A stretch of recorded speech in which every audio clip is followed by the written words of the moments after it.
Okay, there we go. All right, got it. Yep.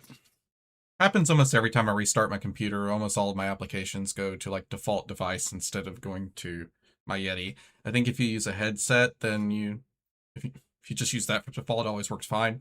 But as soon as you like start trying to like split your sound up, breaks every time you restart your computer. Anyway, I didn't name this deep dive just to like get you to click.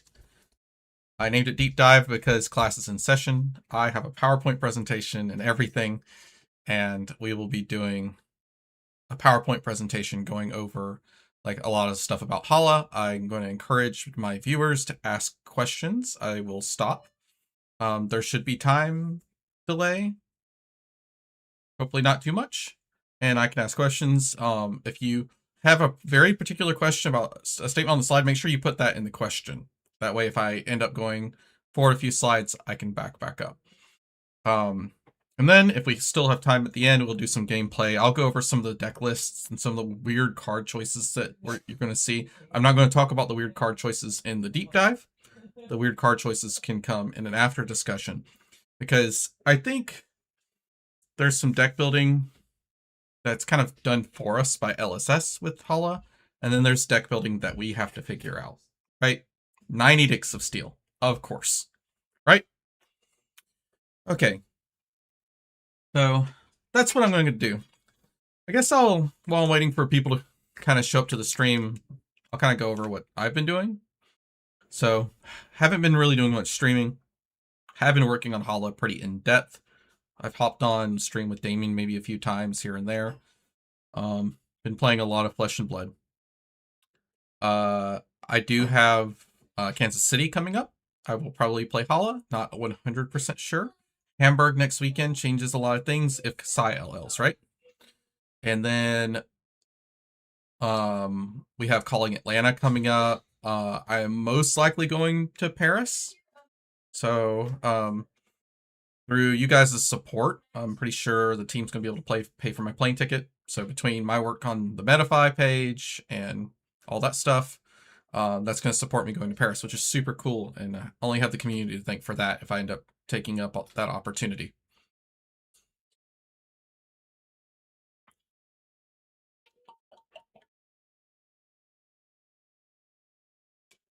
When does hard targeting for a fatigue Hala? When do you plan on playing combo aggro? I think the deck is the same deck. Like, I think you could go extra crusty Hala. If you go super crusty Hala, I think that's a thing you could do and a thing you could target. I think you give up a ton of matchups if you do that, but you'll have like 100% into a ton of matchups, which is cool. I don't mind people taking that risk. I prefer to play very flat decks where I kind of have to play to win every game I play. And I don't really have very many 100% matchups, but I have very few absolutely dead matchups. And we could talk about it. So, anyway, other updates for me. Been playing random video games. That's basically where I've disappeared to. Is actually like giving Flesh and Blood a little bit of a break in between. So I've been playing, and then a lot of times I'll go from playing to immediately writing or content creating. So just to fight a little bit of burnout I was feeling, I've been backed off of the content creating for a while. Like, I know I need to update my Acilio guide. I know that I need to almost give like a goodbye to Pleiades, because even though someone's doing pretty well in the AGE on it, I think the deck just has so many bad matchups now that used to be good. I wouldn't bother playing it most of the time. And let's see. I am going to get into Riftbound. I'm probably going to pick up Ezreal, so blue-purple control, because that just seems to be my style. So the game is pretty cheap to get into, and I think we have a tournament coming up in Atlanta that I can go into without any experience at all and just have a disaster of a time. But playing card games is fun, right? I'm not really playing for the top end. I'm not really playing to leave Fab. I'm just trying it out because friends in the local area are trying out, and friends on Discord are trying it out, and I just want to be a part of that. Okay. I think that's good enough. Waiting. We can go ahead and jump over to our PowerPoint. Let's make sure this pops up. Let me hide my browser that I'll be able to bring up if I need to find something in the browser. And there we go. Okay. Full disclosure, I was going to animate all the bullet points because it makes it easier to pay attention to the presentation if everything doesn't pop up on the screen at once. But that would have literally added like over an hour to me making this presentation just to make it where it pops up the bullet points one at a time. Maybe I'll go back through and do that. Maybe not. You'll see it do it for the first couple slides, and then after that, it's just they all pop up at once. Those are good questions because I think you could play Hala as a Tunic only deck. Well, you want your money back? Well, I will send you your refund for $0.00. You just need to pay for shipping. All right, so let's get started. So Hala deep dive. What does a deep dive mean? That means I'm going to talk like in depth about like core concepts of math. I'm not just going to give like a complete breeze over of the cards and move on. I'm also not going to talk about cards that could be in the deck and little tech cards and stuff because I think that doesn't. If you want to go a deep dive where you literally talk about every possible card that you could put into Hala, I think that's a totally different presentation. It'd be like 3 or 4 hours long, and I don't think that's worth anybody's time. Let's talk about the core deck building, and I think that's more important than talking about little ancillary stuff, because I don't think the deck building is solved for Hala yet.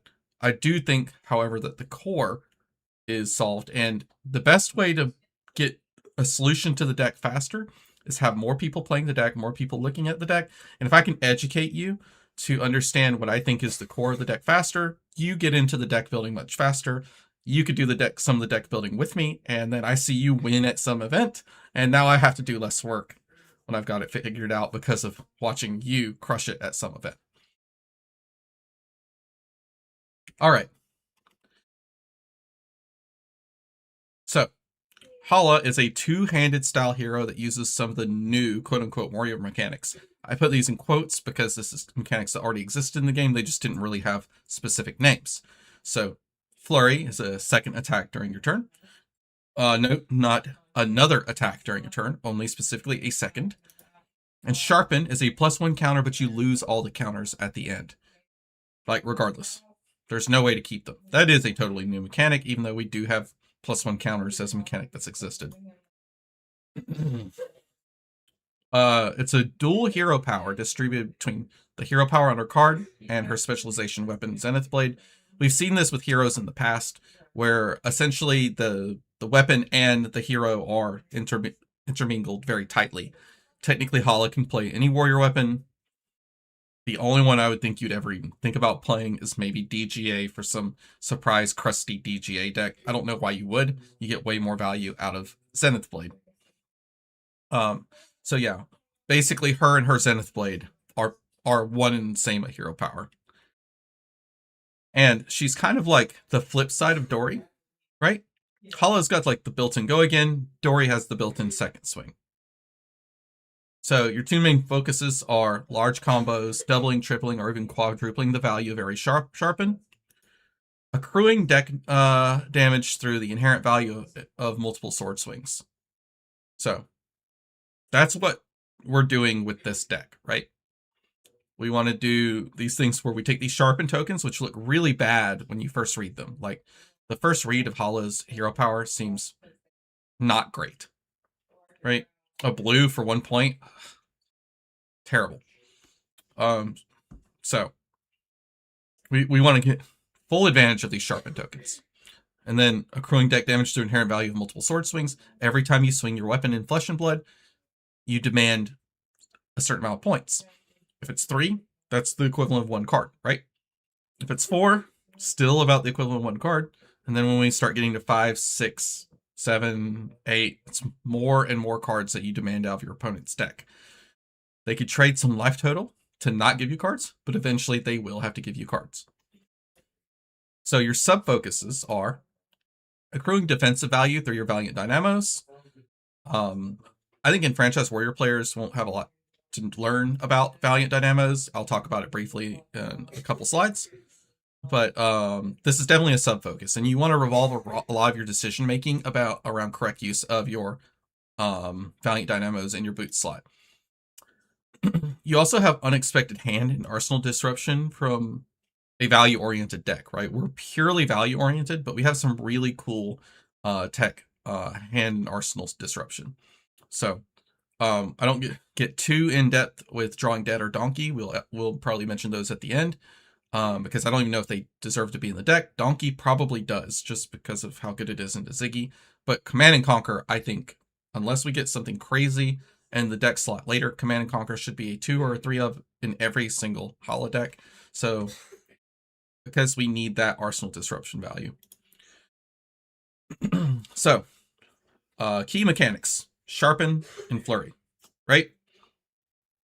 So in the Mastery, or in the Armory deck, it gave us all 9 copies of Flurry. You could also get it at Mastery Pack Warrior. It sharpens your sword, and then if you have the correct number of sharpen counters, you get a Flurry token. Flurry lets you swing your weapon twice in a turn. They don't stack, so if you have 2 flurries, you lose them both when you attack. And then even if you generate a flurry on our later chain, you don't get to swing a 3rd time because it specifically mentions twice. So Edict of Steel is the core of this strategy, and your other colors of Edict Steel just means you need more sharp encounters in order to get the flurry token. So your strengths. The deck has incredible value because you're swinging a weapon for 3 2 times per game. If we can equate that to anything in Flesh and Blood, that's Sledge, right? So if you swing your weapon for 3 plus 3, that's Sledge value. That's 6. Now, if we're ever swinging it twice, it most likely has a sharpen counter on it. So it's actually coming in for 8. At this point, we're swinging with what we joke about it being, we just say everything's a blue Thunderquake, right? So we're throwing a blue Thunderquake at our opponent every single turn and asking them the question, can they outlast these blue Thunderquakes? What are you going to do if we just keep throwing this? Or what are you going to do when suddenly our blue Thunderquake becomes 25 damage in 1 turn or more? So because of that, we have very high early and mid-game deck damage, like incredibly high early and mid-game deck damage. Surprisingly enough, you would think in the late game it'd continue, but if we look at how the deck works, your deck damage actually starts to taper off a little bit. It's still better than most decks, but it's not as good as Sledge, right? Sledge is no cards out of deck ever. 6. You have to get a flurry token if you want to swing your weapon twice.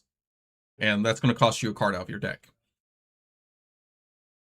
However, you do have very potent 2nd and 3rd cycle damage potential. There is no downshift of power in Yellow Edict and Blue Edict. It is only more difficult to play. I'd rather put in the slice up card that says remove a counter and an opponent discards on hit. It's just that if they do decide to block, you've got this card that didn't do anything. And I want to deal my full damage. Donkey is really good because it's blue. Slice Up is red. I don't think it's a bad card. It's fine. And I could see it being a tech card that you might want to play. Because imagine if you do Donkey and Slice Up, right? But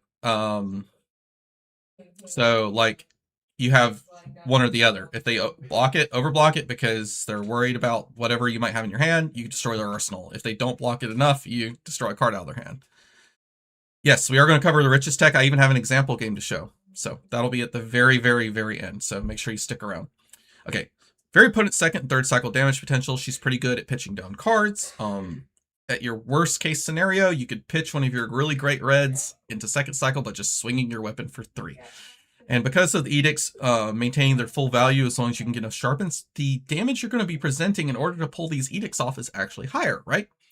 So if you're just using red edict, swing, swing, that's only 4 into 4 with a reset of dynamos. But to pull off your blue edict, you're going to have to sharpen 2 times before you play the blue edict, which puts you up to 3 sharpens. And now you're swinging for 6 plus 6. This is your 2nd and 3rd cycle play. That's absurd, right? 12, 6 plus 6 plus reset dynamos for 1 is crazy damage potential in 2nd and 3rd cycle. The only heroes that really have these like really high 2nd and 3rd cycle damage potentials are going to be decks like Tough Nut, right? Because they roll dice, get extra action points, they throw like a 5 at you, and then throw a 7 at you or an 8. So you have pretty good combat tricks as Hala. offensive and defensive. So she plays defense reactions really well. She has toe the line. These are really great defensive combat tricks. And then we use like a toolbox of offensive combat tricks in order to trick our opponent into blocking the wrong way. We have the Warrior Fridge. This is nothing to scoff at. It used to be one of the best in the game. Now kind of everyone has a pretty good fridge, but no one has anything like Valiant Dynamos, really. We have the new boots that, like, when you wager, you can get it back. I don't see anyone playing this. Valiant Dynamos are where it's at. We have some light combo setups, and I say light because we could just draw them and do them. They don't require very specific hands, though. When I say combo, we are comboing with Beck and Steel, so I guess it does require Beck and Steel.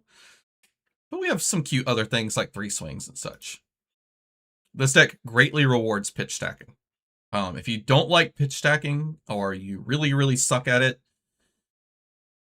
this may not be the deck for you. You could still have fun, but there will be matchups that you could have definitely won if you tracked your pitch stack and you actively tried to pitch stack in certain orders.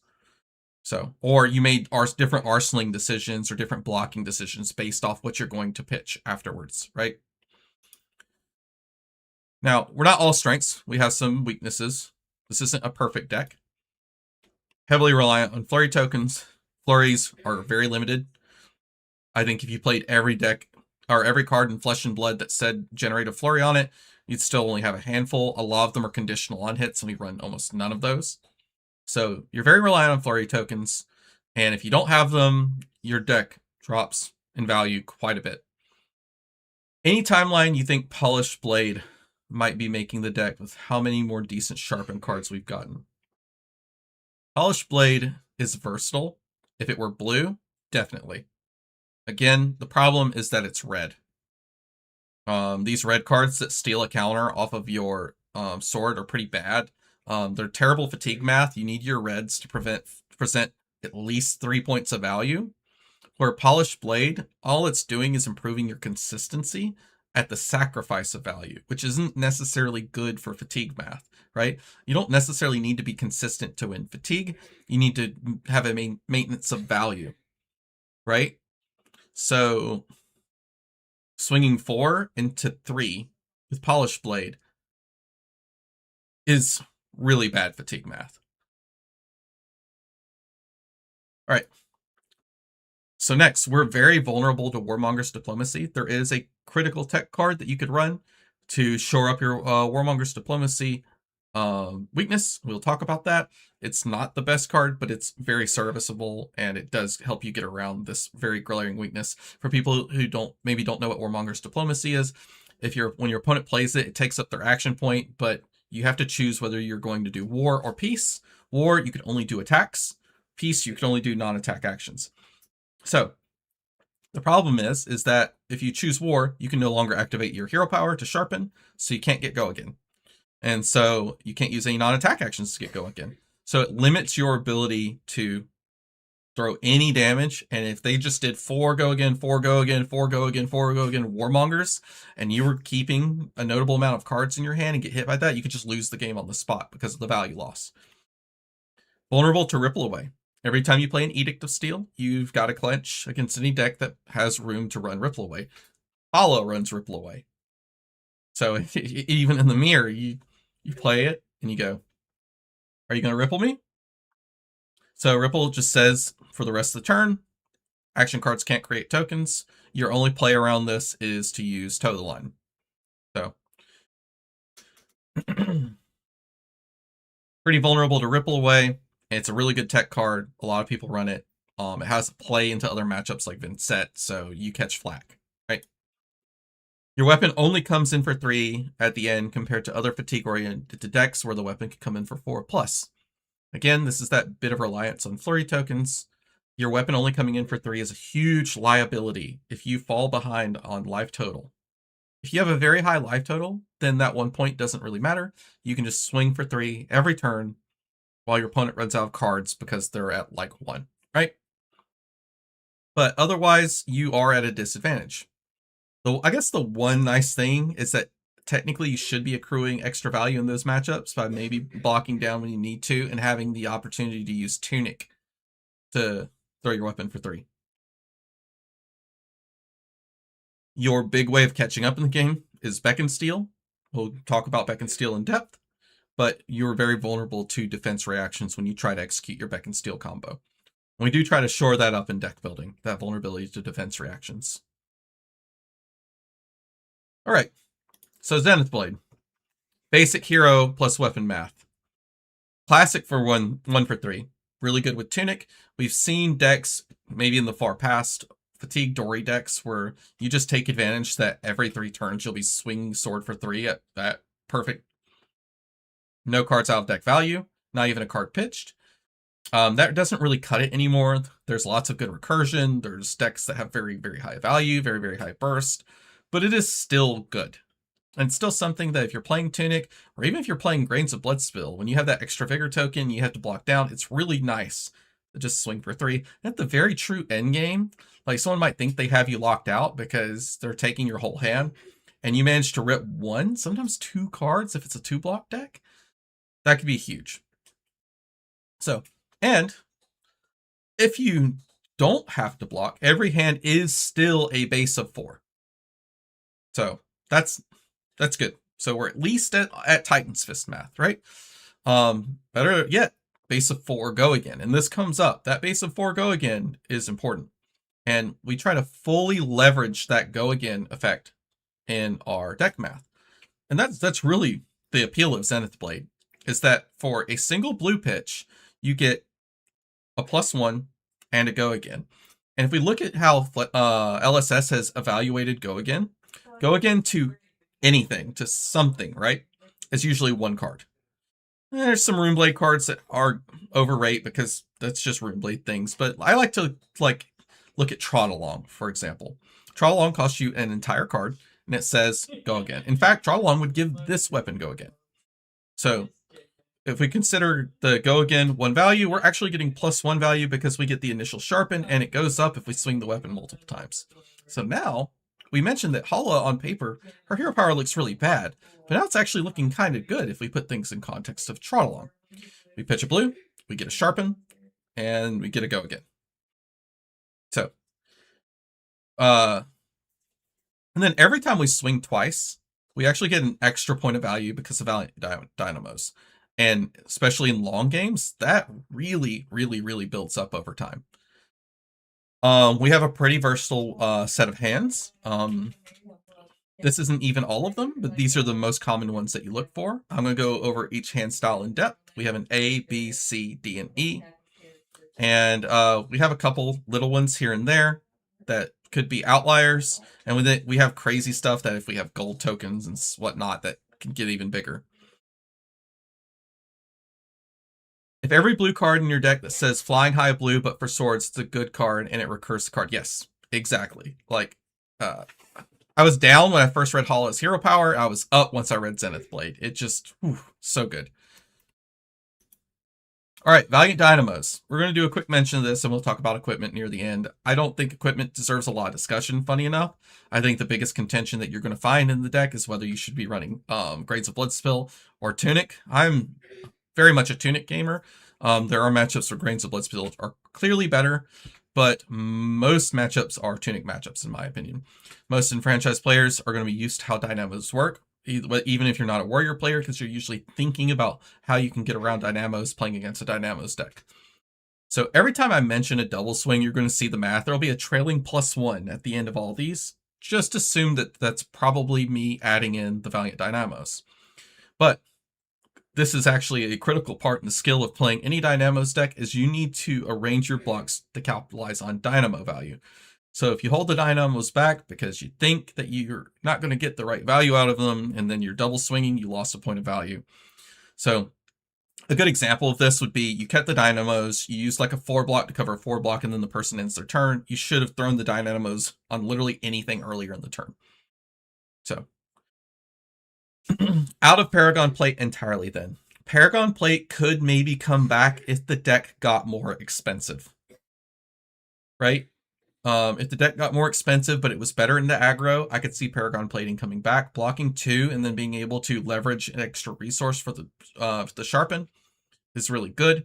But at the moment, in order to beat aggro, you really need to keep all of those +1 counters. Like it's really painful to lose those. It also makes some of your combos harder to pull off with Beck and Steel because you're losing a counter right off the bat. So yeah, if it were an instant, it wouldn't be a problem because you could at least get the +1 on the first chain link, but it's not. It's an attack reaction. All right. So, wait, did I mess up my slides? Oh, no, I just called one hand style B twice. All right, this is hand style A. My bad. So these are your very simple hands, and you have the one basic one, which is play an edict, swing, swing. This is the most efficient version that lets you realize 2 cards with a red edict steal, and then this is where Grains gets really good, actually, because you always have 1 resource left over with this simple play. Likewise, this is an opportunity for you to use the couple yellows that you have in your deck. A Sharpen you didn't get, or not, a Blunton you didn't get to realize. Your Riches of Triple Donny if you're playing it, and so on.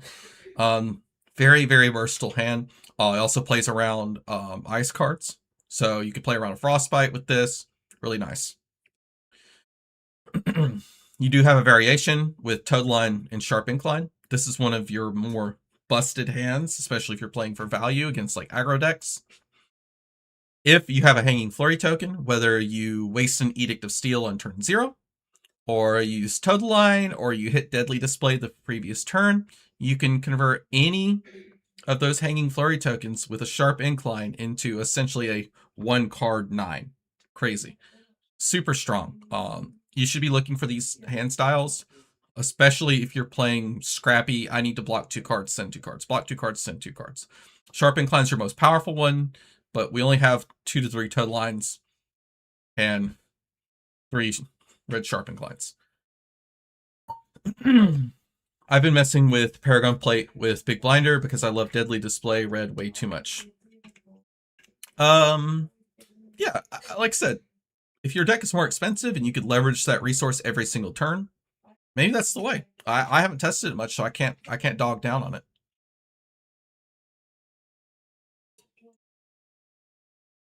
Okay.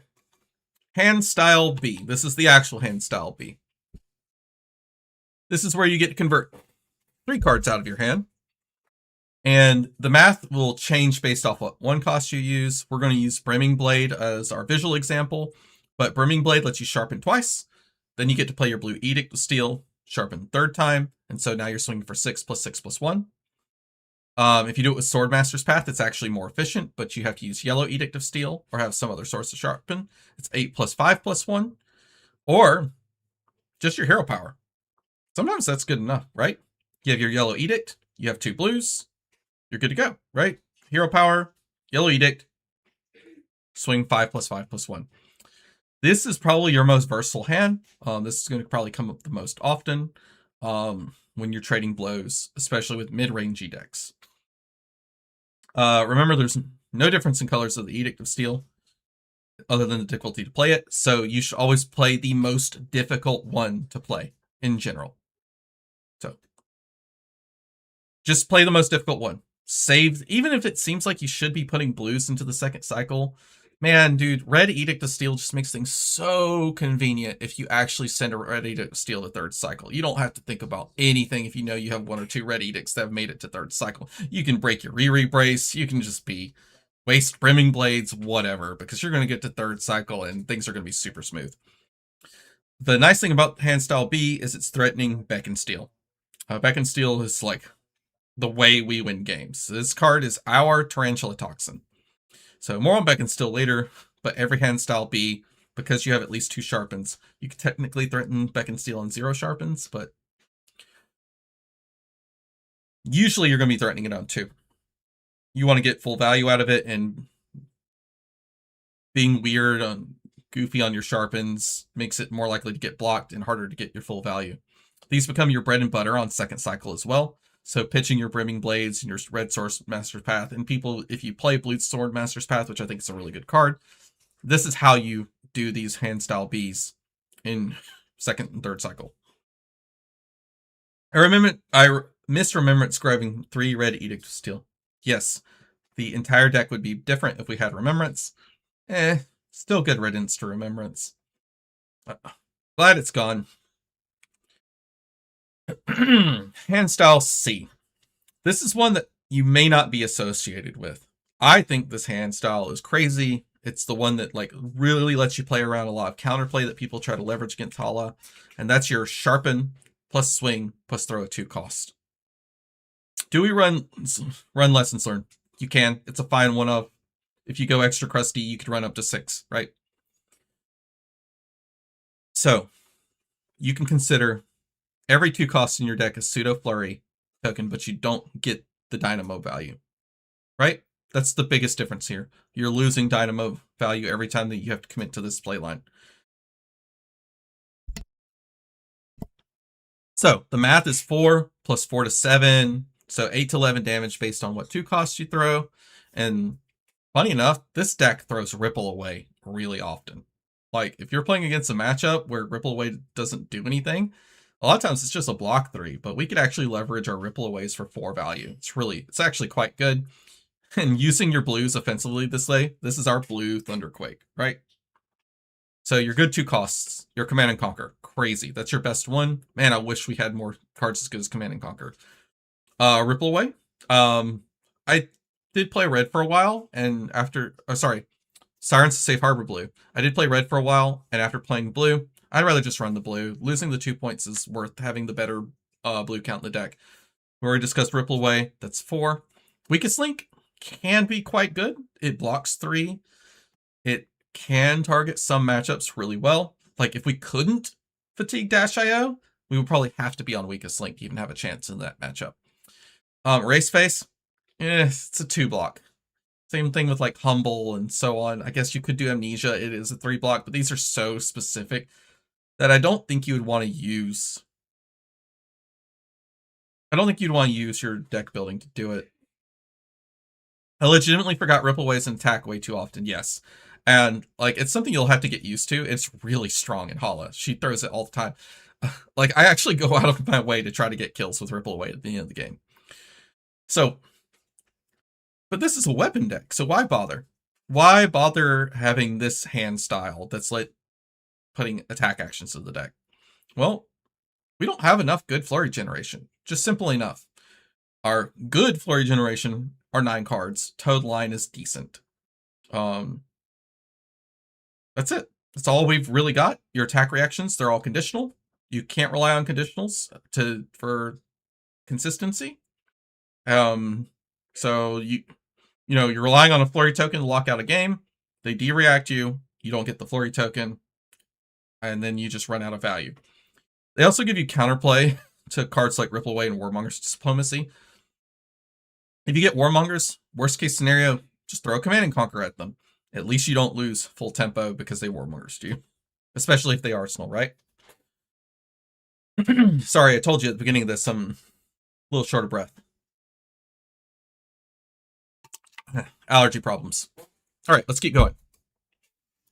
Hand style D. This is when we start to try to leverage like a full hand, right? Some people argue that they don't like having this hand style in Hala. I do, because I think Hala sometimes just steals the full tempo of the game.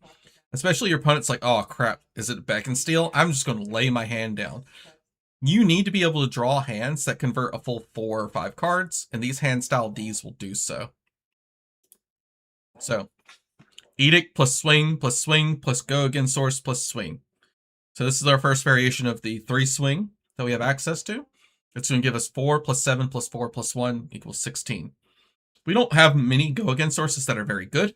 The best one is definitely Unsheathed because it has a very low floor. It can be used just as a +3 pump. And that's it. That's why I prefer Unsheathed. I do run some copies of Glen with Quicksilver. It's usually either 1 or 2, and it's basically just the like 4th and 5th copy of Unsheathed. And I just go, I'll lose the value just to have the blue consistency. Our third swing sources we still need a way to swing the weapon a third time. The most common one is going to be and again. This was added in Mastery Pack Warrior. This is the card I was most excited about. It might be one of the most expensive cards in the set. This card is crazy. And again is so strong. So you get to get your go again because the unsheath, your sword will have greater power than its base on the second swing. You're left with an action point over if you think it's a perfect curve, right? You swing once, that's one resource, twice, two resources, and again, costs you your third resource. Very strong. So you want to find opportunities for these white hands by putting Unsheath into Arsenal. You will occasionally just draw this out of the blue. More likely than not, Unsheath is going to be a pump for 3 or a block 3. But if you have an opportunity to put Unsheathed in Arsenal and you know you're not going to get hated by Command and Conquer or something, this is a very nice Arsenal card because it can allow you to do some really, really busted hands. Any timeline you prefer hit and run blue over glint? No, and the reason why is the draw card is sometimes super relevant in the end game. Like, it's insane. Like, just think, if you know there's a Beck and Steal on top because you've set it up and you force your opponent to block from hand, your glint has now become, what? 6 points of value, just out of nowhere. So, and then you get to throw a ripple away at the end after you Beck and Steal them. All right. So, you also get to triple dip on your sharpen sources. So every one of these sharpen effects gets +1 point of value if you manage to 3 swing. And that's why I think, like, even though you may not like the inconsistency of ever getting to do this, you could go games and never 3 swing. Having it in your deck is incredibly important because of leveraging that extra sharpen point. It's crazy. If you 3 swing, every sharpen that you put on your weapon before you started swinging gets you 3 points. That math actually gets absurd. And then if you Beck and Steal, 4 points, right? All right, the final hand style E, is if you don't have the and again, you don't have the twinning blade, then you could still do your pseudo 3 swing. And sometimes these are higher value because you're not ending with a 4. You're not doing 4-7-4, you're doing 4-7-6. However, the problem is this requires a vigor token or a tunic counter in order to pull these off. Unless you're running, I guess you could technically run Censor or Snatch or something. I don't think those cards are worth it.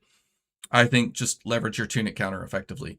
So you do Edict, swing, Unsheathed, swing, 2 cost.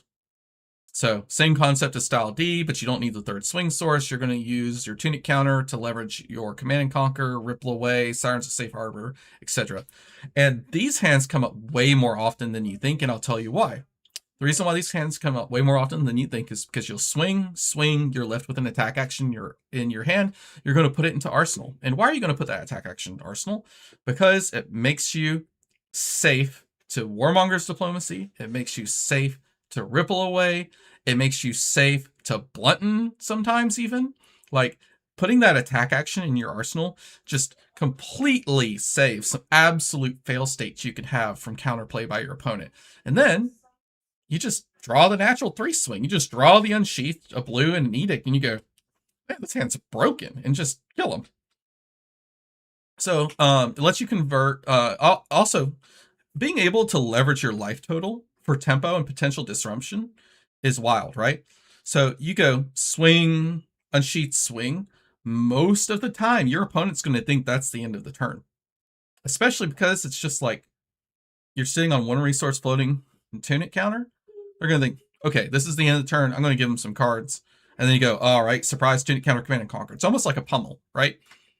It's like you pummeled the Command and Conquer, but you did it in the reverse order. You applied some damage, you made them waste cards out of their hand, and then you Command and Conquer them. Very, very, very strong. Also, one of the best ways to peel armor in the game. And you definitely have a goal to peel armor so that you could set up your Beck and Steals later. All right. So now that we've talked about the basics and we've talked about like your hand consistencies that you're looking for, what is the actual value of a sharpen? Right? So Sharpen's rules text is put a +1 counter on it, remove all +1 counters from it at the end of turn. So at a base rate, your first sharpen is worth 1 to 2 points plus a go again. We talked about that already, right? So if you're doing swing into attack action, it's 1 plus go again. If you're doing 2 swings, it's 2 plus go again. So Gogan and Hala is worth about 3 points. And the way I like to look at this is that if you had a Quicken token and you had a blue and you had a Command and Conquer, you're just tacking on 3 points to your Command and Conquer, right? It's like a very simplified way of looking at it. You're tacking on 3 points to some 2 cost, and our deck is built around these cost curves, right? And so with a Flurry token, you get to simplify it a little bit more. It's worth about 5 because you get to leverage the Sharpen and you get to leverage the additional Sword Swing. However, Sharpens do have diminishing turn returns after the first Sharpen, and you could simplify it. Every Edict to Steal is being enabled by the first Sharpen. Sharpen 2 threatens Beck and Steal. That has some inherent value. It's very hard to evaluate. It enables Hone for Honor and Indefensibly Honed if you play it. Those, again, are very hard to evaluate. But Sharpen 3 is never more than 2 to 3 points based on the number of Zenith Blade swings. That means this whole deck should revolve around sharpening once or twice. Almost never 3 times before you play your Edict, right? The Edict can be the third Sharpen, but you'll very rarely Sharpen 3 times before you play the Edict. It comes up every once in a while, especially if you're given like full 5-card hands, but that's what you need to build the deck around. If you build the deck around trying to sharpen 6 times and do some silly stuff where you swing 3 times with 6 sharpens, you're not going to have a lot of success. If you build the deck around the fact that you'll only ever sharpen once, and then you might use Re-Brace for a consistency thing, you'll probably never have success either. That's why there's some cards I feel like are core, because you need to have those opportunities to sharpen a second time. You can only use your hero power once per turn, so you need other ways to sharpen. And like I said, 2 times sometimes before you play the Edict, right? So, value of Sharpen and hand construction. To summarize, the first Sharpen's super critical, right? This is how you get your go again. And luckily, you have this always with a blue pitch. So you'll see in the deck building tension that we usually have a lot of blues in the deck because we have to. We have to have a lot of blues in order to get those Sharpens, right? So the second Sharpen is considered synergistic, not critical. And synergistic's the best word for it because it synergizes with some of the power cards in your deck. So sometimes the synergy is the card itself. It gives you the second Sharpen automatically. And sometimes the synergy is you need it in order to leverage the card that you're going to play, right? Leverage your blue Edict, leverage your Indefensibly Honed, and so on. Flurry is necessary to realize the full benefit of your Sharpen. You're definitely underrate if you're only getting the 1 point of value out of your Sharpen. But now you start to get on rate or over rate if you get to swing a second time because of a Flurry token. And because of these paradigms of like swinging twice being the best way to go about things, your Valiant Dynamos and the way your Zenith Blade works favors the long game. So that does mean you will struggle a little bit sometimes in aggro matchups, but for mid-range and fatigue, I think like the hardest deck to navigate in the fatigue matchup is probably Tough Nut. There is a way to beat Tough Nut pretty consistently, or at least put it to just a matchup. But other than that, you're usually heavily favored because of Valiant Dynamo value. So the deck building tension that we have is this balancing act of Sharpens and Flurry generations. Our balance here really is demanded by how we could make flurries, right? We basically almost put every card in the deck that can make a flurry. So then we're balancing the number of Sharpens to make sure that those flurries are fully realized. We also need to put Counterplay to Ripple Away and Warmonger's Diplomacy. These are popular cards. One of your harder matchups is going to be the Draconic Ninjas, and all of them can run Warmonger's Diplomacy very easily. Diverse and flexible use of cards in a hand is a must, right? That's why we have the different hand consistencies that are shown. The best way to be successful is to be able to play lots of different hand consistencies so you could block critical on hits. Hey, Nick. No problem, man. This is something I've wanted to try. If you guys enjoy it, yeah, let me know. PowerPoint stuff. This is super nerdy, right? And then closing out games. We do need to close out the game. And like I said, this can be very difficult sometimes because your weapon is a little smaller than some of your other more fatigue-oriented weapons and way smaller than, Rock for 7. So you need to think about closing out games. Your opponent can sit and block you out until you run out of 2 swings, right? So lot of the deck building the attention that goes in is making sure that we have the correct deck building construction to close out games for people who identify correctly that Hala does have a limited number of double swings in her deck, period. All right, so now let's talk about estimated value. This is like a really loose stat, and EVs can sometimes be like destructive if you're thinking about them the wrong way. If you're just, because like if you only cared about EV, the only thing you would ever care about is Dash.io, right? Like Dash.io and Cilio, they're the only decks that have these crazy EV numbers. Like Dash.io, when I used to practice her a lot, would be consistently getting like 20 EVs. Like, why would you play anything else? And that's because EVs don't really tell the entire story, right? Let's think about Dash.io. Even though she can hit 20 EV sometimes per turn, and a lot of times she will win those games, sometimes she'll still lose them. Like, she does 20 EV for 5 turns in a row, and then her deck's gone. Like, that wasn't enough to clear out their opponent. So, EVs don't tell a full story, but they're still an important metric to think about. Because if you are very low on EV, if you're only constantly getting 9 points of value out of your hands per turn, you're probably losing to any deck that can just throw 4 go again 3 to 4 times a turn. So your estimated number of turns in Hala I found is around 12 to 14. I think my current deck list is 14.4, but I might be targeting fatigue matchups because I'm trying to test fatigue cards. And the reason why it's 12 to 14, it's going into like the beginning of second cycle, is because you're either sitting around 7 to 8 turns on aggro matchups or like 20 turns on fatigue matchups. So your starts and play, stays and play value, depending on the game length, is around 16 points. That's actually kind of crazy if you think about it. 16 points off of your armor, not your weapon. Your sit value, your starts and play, stays and play, is about 16 points because Tunic accruing value and Valiant Dynamo's accruing value is absolutely crazy, right? And it could go higher. Like, correct use of Kabuto can give you a lot of value. Correct use of Crown of Providence can give you a lot of value, and so on. Your approximate EV floor is going to be naturally 12. We have some 2 blocks in the deck, but we also have some 4 blocks in the deck. So your floor is just laying your hand down. It can technically be a little less than that. That's why I say approximately, because if your opponent only presents 6 and you're only able to respond back with 4, then your value for that turn cycle was 10, right? So it's important to think about that. Your EV ceiling can be quite high, and you could actually have these multiple turns in a row if you draw correctly or if you have it pitch stacked correctly.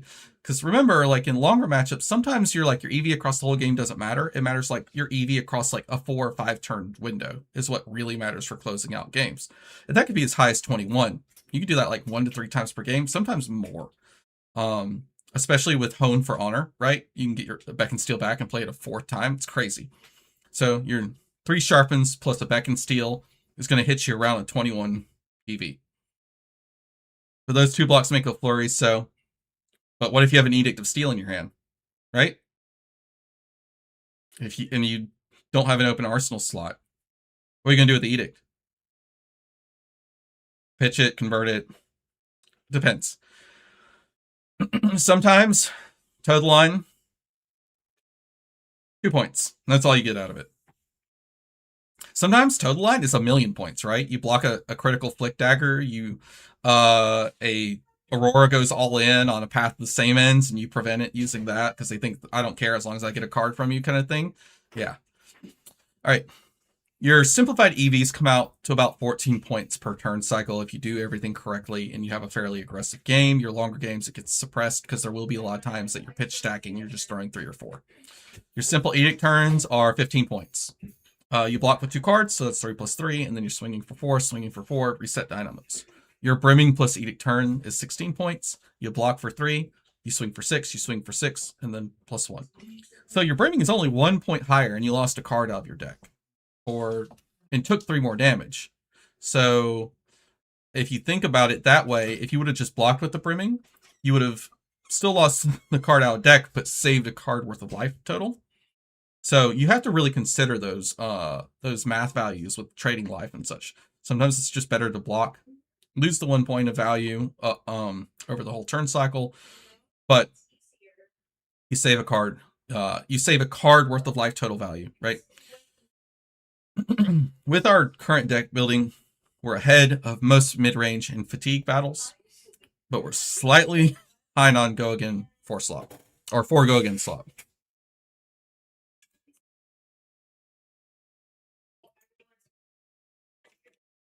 But we can get it back with cards like Beck and Steel and Sharp in play. If it's a yellow edict, I'm happy to pitch it. Toe the line on average feels like a sink blow average value wise. Yep, perfectly good point. If you have the ability to pitch, especially yellow, and that sometimes I pitch reds. You pitch a red, use tunic counter, swing, right? It's fine.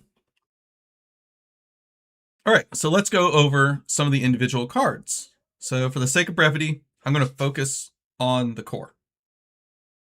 Very little tech discussed here. I'll do tech after the PowerPoint slides. I'll bring up some deck lists I've been working on. We can talk about tech. You guys can ask questions and so on. But I want to go over the core in the slides. You can even see in the little decorator image that there's some pretty spicy cards just hanging out there, right? Like last ditch effort. So deck building fundamentals. 25 to 27 blue base. I don't 100% know what the correct blue base is yet. I would love to get up to Guardian blue bases where you're at 30 plus cards, but you just don't have good enough blue cards to do that. You have 11 to 12 true flurry sources. This is your 9 edicts plus your 2 total lines. You have 9 to 12 pseudo flurry sources. Your pseudo flurry sources are going to be your attack actions, right? So because they let you essentially allow you to swing. You just lose a card out of deck from swinging with the attack rather than playing the edict. You have 8 to 12 sharpens. Again, the first one's critical, the second one's synergistic. You have 3 to 6 3 swing enablers plus 3 beck and steals. You can consider beck and steal a 3 swing enabler. It's really your combo potential, right? If you could 3 swing and beck and steal, it's even better, right? More value off your sharpen tokens. And then you have 3 or 4 attack reaction pumps. We have other attack reactions, but when we're talking about like deck building, we're really tight on space. Maybe Hala should be built with more attack reactions in it, but I think you have to sacrifice other things. And in fact, I don't run any attack reaction pumps in my main deck except for maybe a donkey, technically, is a nip or a lunging press. They usually sit in my sideboard because they're all targeting a certain thing I want to do. And I'm using Hone for Honor to get them back if I have to block with them or play with them early. All right, Edict of Steel, red, yellow, blue, automatic 9 of. This card is goated. So good. So this is your glue card, providing both your sharpen and a flurry in a single card. And you'll almost never block with these unless you absolutely have to. You're going to want to pitch them back into your deck. Of course, if it's an aggro matchup, you're never going to see second cycle anyway. Just block with it, right? But in longer matchups, because of the way it works with dynamos, if you block with an Edict of Steel, it really only blocked for 2.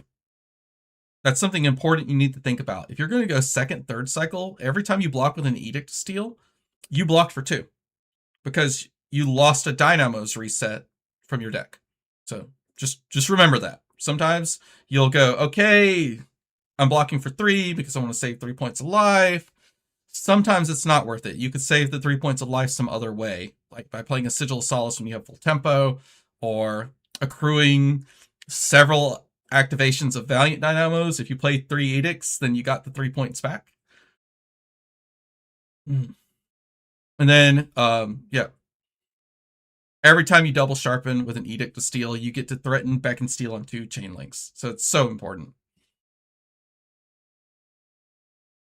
All right, we finally get to Beck and Steel. I've mentioned it a ton of times, so people who are brand new to Hala, they'll be like, why does he keep mentioning this card and not bringing it up? I was waiting for the individual card discussion until we got here. Beck and Steel. This is our Tarantula Toxin. It is way more conditional than Tarantula Toxin in a way, but it's blue. And so it's just easy to put into the deck. It's part of our essential blue base. It's so easy to pitch down. It's like the safest card we can get off Hone for Honor because it makes sure that we have a good blue in hand. And sometimes we'll just deal an extra 6 damage out of nowhere. Most important spike in the deck by far. Enables potential 4 and 5 swings. It's like it is possible to do 6 with very particular setup. Beck and Steels are a gap closer representing a conditional 1 card 6+ blue at reaction speed. So we swing twice, and both times our opponent has to go, is he going to Beck and Steel now for value so he gets the extra sharpen? We swing second time, and he's like, are they beckoning stealing now? Or maybe they just don't have it. But the problem is that it's got a hit, right? So you get blown out by defense reactions. That's why having defense reaction counterplay is really good. Do you feel good arsenaling a beckon? Yes. I usually play Crown of Providence, and that's so I can arsenal a beckon. If it gets stuck there, I can just send it away, especially if it gets threatened by a Command and Conquer. But, like I said, if you have beckon steal, they really think it's in there in the arsenal, your opponents will start blocking really dumb to avoid getting hit by beckon steal until they can find a defense reaction. If you sniffed out a defense reaction, just don't play it. Just leave it there. Technically, you could do it off one sharpen by breaking Riri Brace and sharpening Sparks. We'll talk about that later, but beckon steal is pretty good. It's definitely the way we win the aggro matchups. And for long games, you could play it early if it just lines up, especially if you're really sure it's going to hit. But usually you're going to pitch it into your second plus cycle. All right, Sharp Incline. We'll also talk about total line individually. I like to put it here because the value of Sharp Incline is really heavily based off total line. Sharp Incline is more valuable than total line, in my opinion, just because it blocks 3 and you can always convert it for 1 point of value. 2 if you're swinging twice, or sometimes total line is just this absolute dud if you already have a flurry token. If you think about Sharp Incline on just a basic 1 card, nothing else hand, it's a Blaze Headlong, right? Sharpen your sword, swing for 4. Blaze Headlong. We like Blaze Headlongs. Blaze Headlongs are good. So having that in your deck that can be more than a Blaze Headlong, fantastic. Potentially acts as a 4-pitch, sharpening and discounting your sword swing.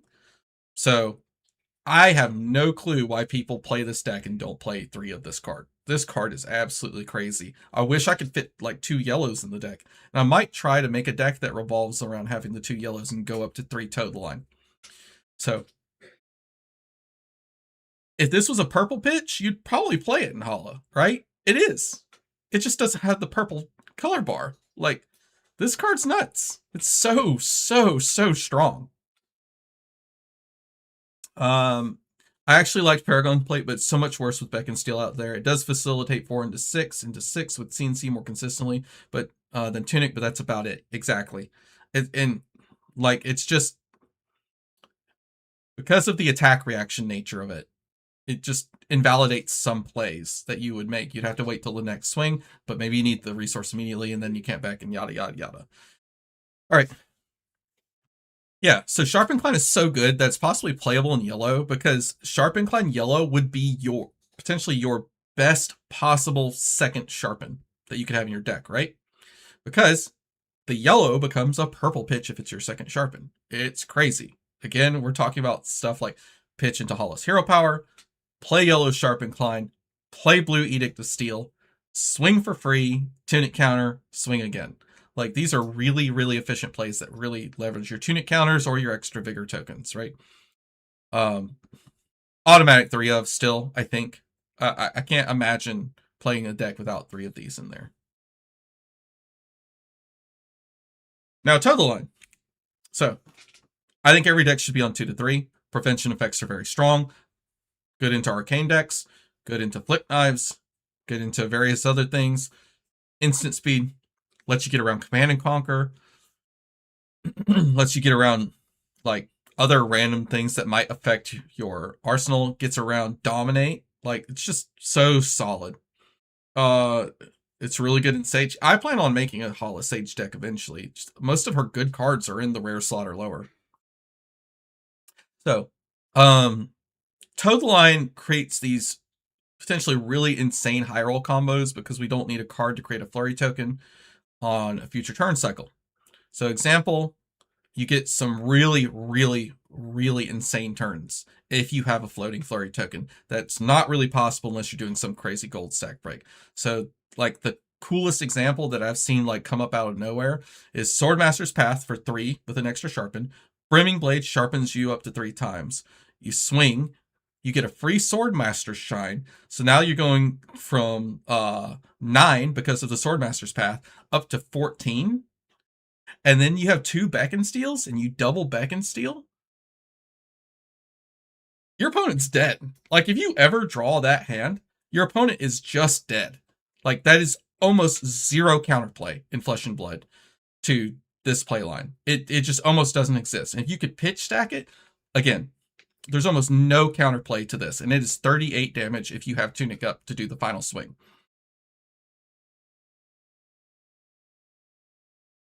This is wild.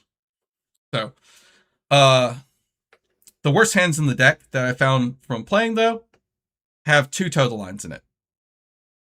You'll draw them both, and you might even already have a flurry token and go, cool, -2 flurry out of my deck, and I have to like convert these somehow.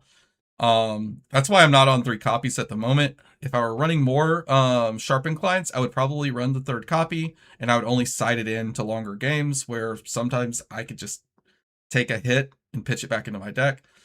And I do need to point out that it nombos with Edict of Steel, right? So if your hand can't really be leveraged efficiently without playing an Edict of Steel, then you're not going to get the benefit of the flurry token. You're just going to get the benefit of the sharpen.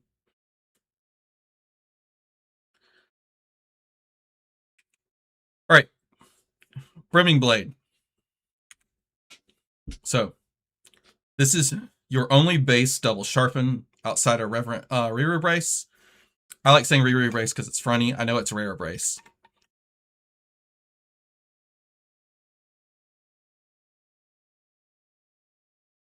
All right.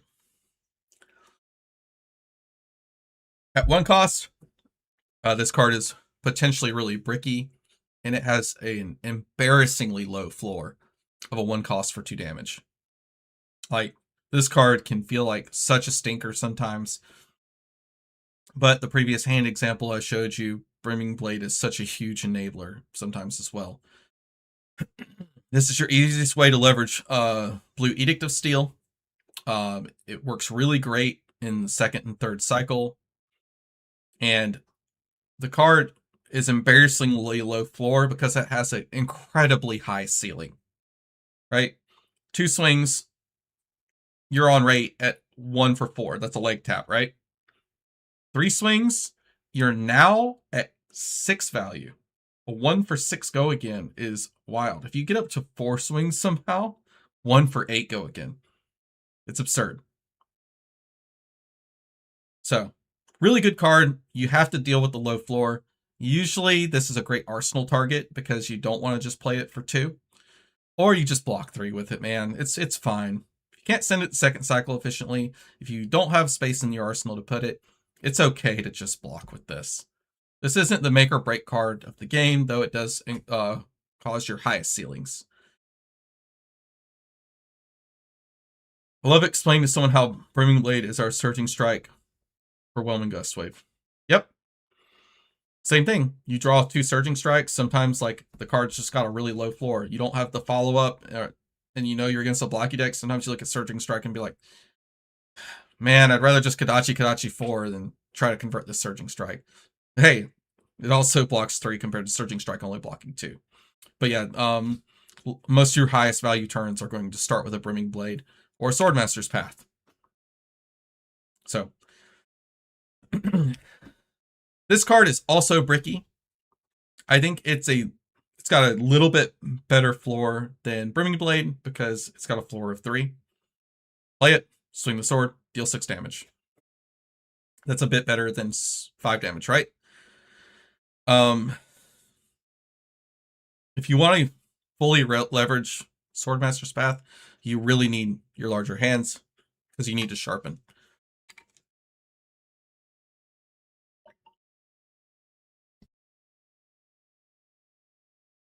Okay, so this is your best way to use your yellow and blue edicts, right? Because you can play Swordmaster's Path, play Yellow Edict, good to go. Play Swordmaster's Path, activate Hero Power, play Blue Edict, good to go. Your current deck building has this being anywhere from 2 reds up to 3 reds and 3 blues, some number of blues, and so on. But this card's really volatile. Like, sometimes you draw this if you don't have your Tunic counter. It just feels so bad. But other times this is like the gas, right? You have to have these cards in your deck, right? Because you do need to convert your 4 and 5 card hands, and this is really strong. And we talked about the math earlier, I think, with Red Swordmaster's Path, that on your 2 swing, this is typically higher value because it comes in at 5, right? 3 with the 1 sharpen, yeah, the 1 extra sharpen, so 3 plus 1 plus 1 compared to Premium Blades 2 plus 2, right? So this is technically higher value than Swordmaster's Path. It's just a little bit more volatile because you need a sharpened source to really leverage it. All right. One of the strongest cards to be printed in Mastery Pack Warrior is And Again. I wouldn't be surprised if this ends up in a lot of Warrior decks. This is some of our best deck glue. And it counts as a pseudo flurry source because we could swing for 4, play an And Again even without a flurry, and swing for our weapon again, reset our dynamos, and move on. It is a great consistency piece for second cycle, and it enables 3 swing turns with Unsheath and Glint. And if you pay attention to card mechanics, this is just blue Twinning Blade, right? It does have a 1 cost on the top right, but so does Twinning Blade, right? It's just hidden in the weapon swing.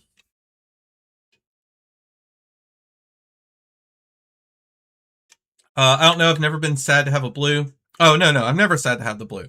The blue's fine. It's just there's a lot of tension on the blues, and we'll talk about it. The current list from testing doesn't run Blue Swordmaster's Path, and I miss it, but your blue deck building tension is very hard.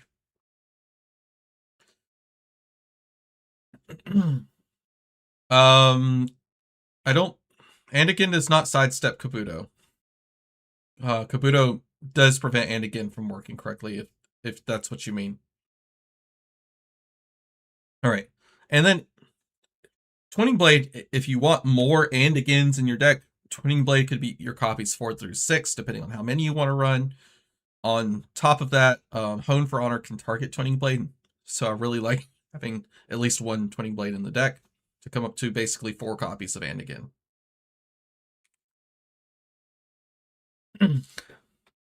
This one might be the most controversial card that I think should be in every Hala deck. I was really down on this card at first. I know Damien was really big on it. I kept saying, man, this card feels so bad. I'm just never getting the value out of it. And that's because I just kept like looking at it in the current turn cycle and never thinking about it as a potential arsenal target. Because once you put it in arsenal, this card starts getting kind of crazy.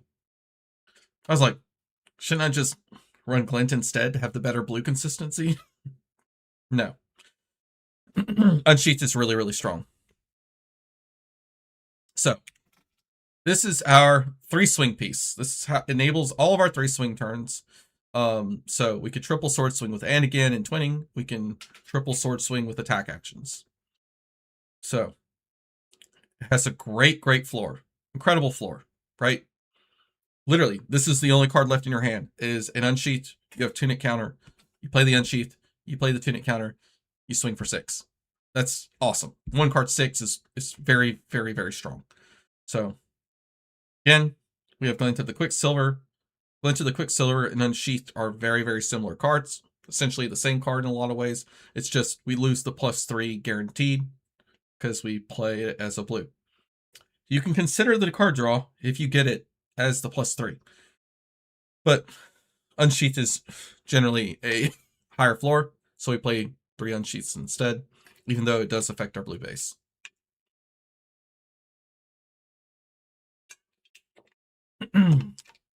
Okay. All right, next is Hone for Honor. I think this is a key consistency piece. I can understand maybe going down to 2 of them, but I really like this as 3 of, so I could block with it freely and not feel like I've locked myself out of potential endgame. So just a nice part of your blue base. Even in early game, if you find yourself arsenaling this, it's never a big problem because you can almost always convert it into 2 points of value, right? You just play it for the sharpen. Don't get too hung up on that second paragraph. Just think of it as a potential blue in your arsenal that you could pitch to activate your hero power, right? Because you can get the sharpen. It is usually a 3 block, but the toolboxing potential for you to reoccur your 1 of attack reactions is very high. Playing your 4th provoke per game, playing your 4th beck and steal per game It's very, very, very strong. And Hone for Honor also combos incredibly powerful with gold tokens.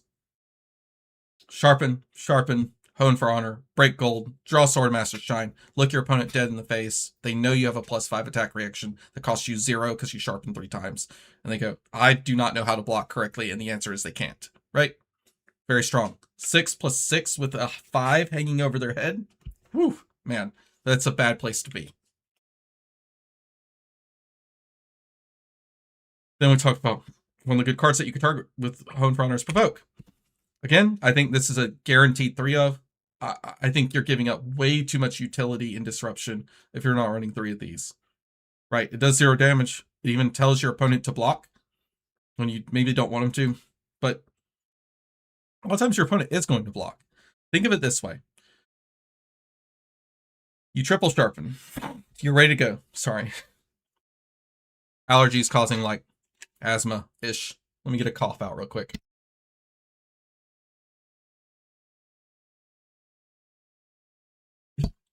I have strained my voice. I'm going to regret this later, but we'll keep going. So part of our blue core, think of it this way. If we've sharpened 3 times and we have a Beck and Steel ready to go, and we swing for 6, and our opponent blocks 2 cards, we can provoke them, force a 3rd card onto the chain. And then how are they going to block the 2nd chain? We're swinging for 6 again. If they don't have equipment, and they don't have a defense reaction in Arsenal, they're done. That Beck and Steel is hitting. This is a really common way you'll close out games. Again, consider they're at 1, right? You swing, they have to block with 2 cards. You provoke them, pull the 3rd card out of their hand, and then you throw a Ripple Away. This is why you kill people with Ripple Away a lot, by the way, is provoke. So you tunic counter, throw the Ripple Away, and then they have 1 card left in their hand. They're at 1, you're coming in for 4, and they die. So even better if it's Command and Conquer, right? If they do have the defense reaction in Arsenal, they're just dead. They can block 3, take 3, die. So you could also take people off of combo. So if they're sitting on some kind of combo turn, you can play more than 1 provoke in a turn and potentially take them off of combo, ruin their end game, win the game. If you're losing in the weapon matchup and you have the card advantage, if like they're gonna throw Sledge into you until you die, it is possible to take them off of one of their 2 last blues that they were just throwing Sledge at you every turn. You can provoke that out of their hand, and now they're just left with a blue. They can't throw Sledge at you. The game is over, right? It's kind of fun that Hala is hard to block properly, right? Provoke punishes good opponents, right? You might play people who don't understand the blocking patterns and naturally just play around provoke, and you just keep thinking, man, I'm never getting provoke value. But your good opponents that will smell out your Beck and Steels or try to put 6 on it, and you provoke them, you can punish them for blocking correctly.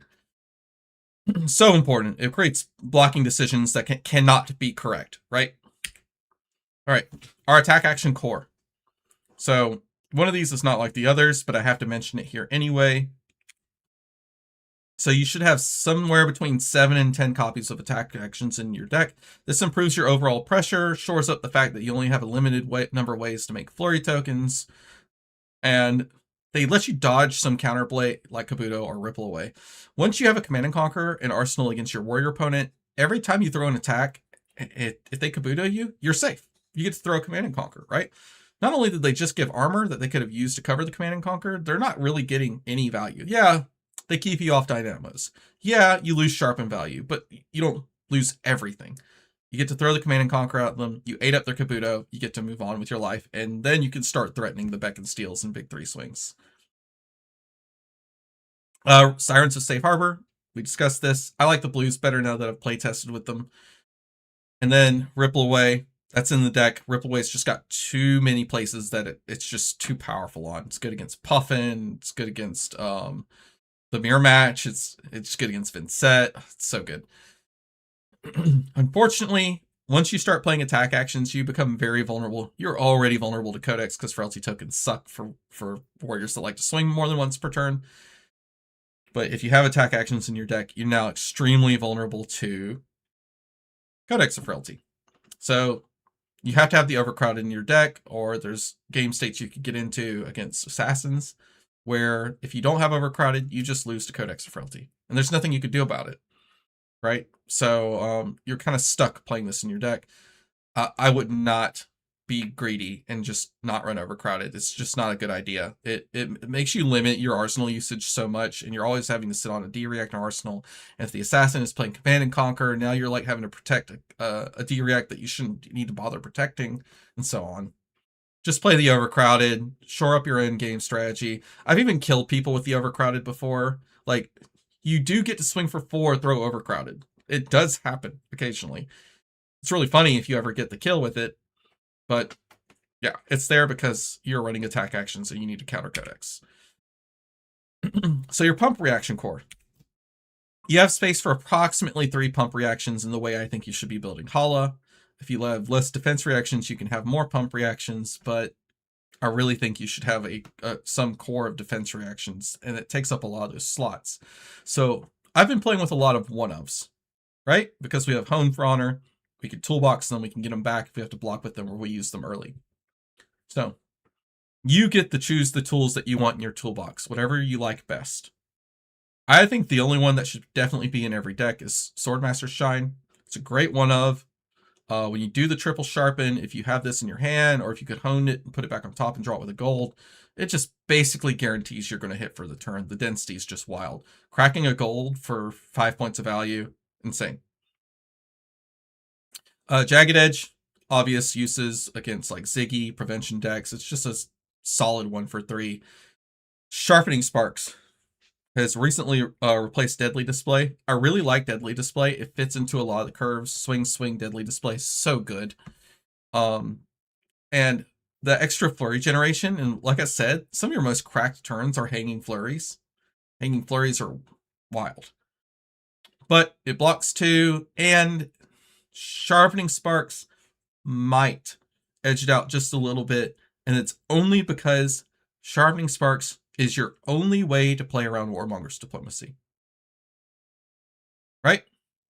You have no other way. There's no other way to get your action point off of your sword other than Sharpening Sparks that I know of at the moment, right? This is the only attack reaction that will sharpen inherently. I guess technically Beckon Steel? Does Beckon Steel? Yeah, Beckon Steel sharpens and then checks. Technically, Beckon Steel can get around Warmonger's Diplomacy if the opponent no blocks. Like, that is a viable thing you can do. But Sharpening Sparks gives the +2. So if they only put 1 card in front of it because they're like, whatever, this is your whole turn, you Sharpening Sparks, you get the +2. It hits, it sharpens itself, you get the go again, you could throw an attack action from your hand. So that's why I think that should probably be some tool in your toolbox that you should consider. There are other attack reactions, of course. Display craftsmanship. There's the big blinder, the 2 costs make a flurry. I think they're fine, but I think these are the 4 you should be looking at most likely, and I would maybe run these in multiple stuff. Honorable mentions are Drawing Dead and Donkey. Those are tech cards, so I didn't really put them here. I think Donkey's in the core anyway, at least a 1 of, because it's just a good Hone for Honor target. It's too good into Ziggy, but you could consider having more of them. They don't really further your damage potential, but they technically do go over by 1. Like, if you swing for 6 and then Donkey someone when you don't have your own arsenal, it connects. You play the Beckon Steel, you get them, you lunging press them, whatever, it's good. So you also have your defensive core.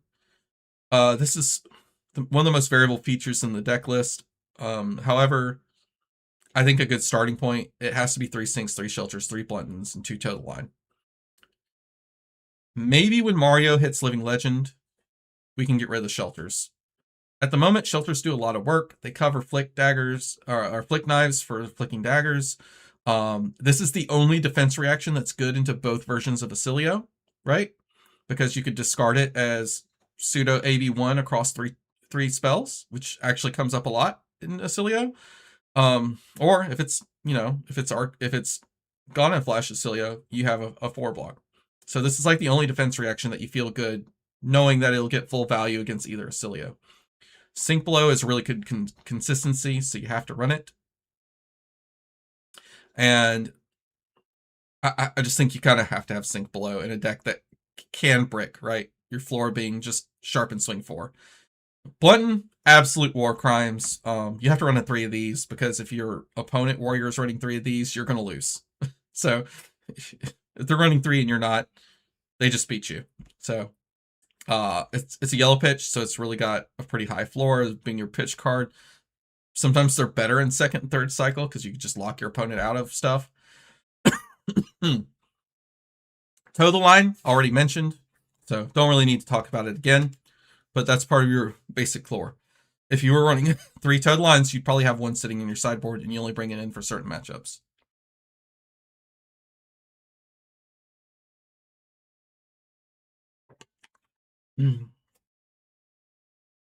Okay.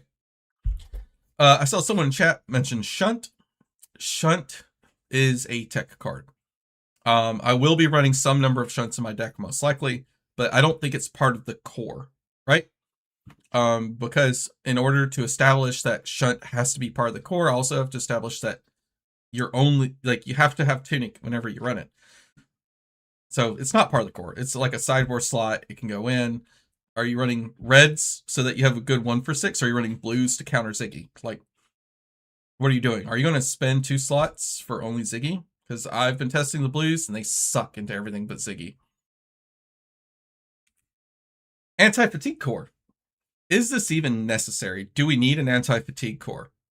Sometimes I feel like I have to. Like, I'll go and like, I don't know how I'll ever beat my opponent without riches.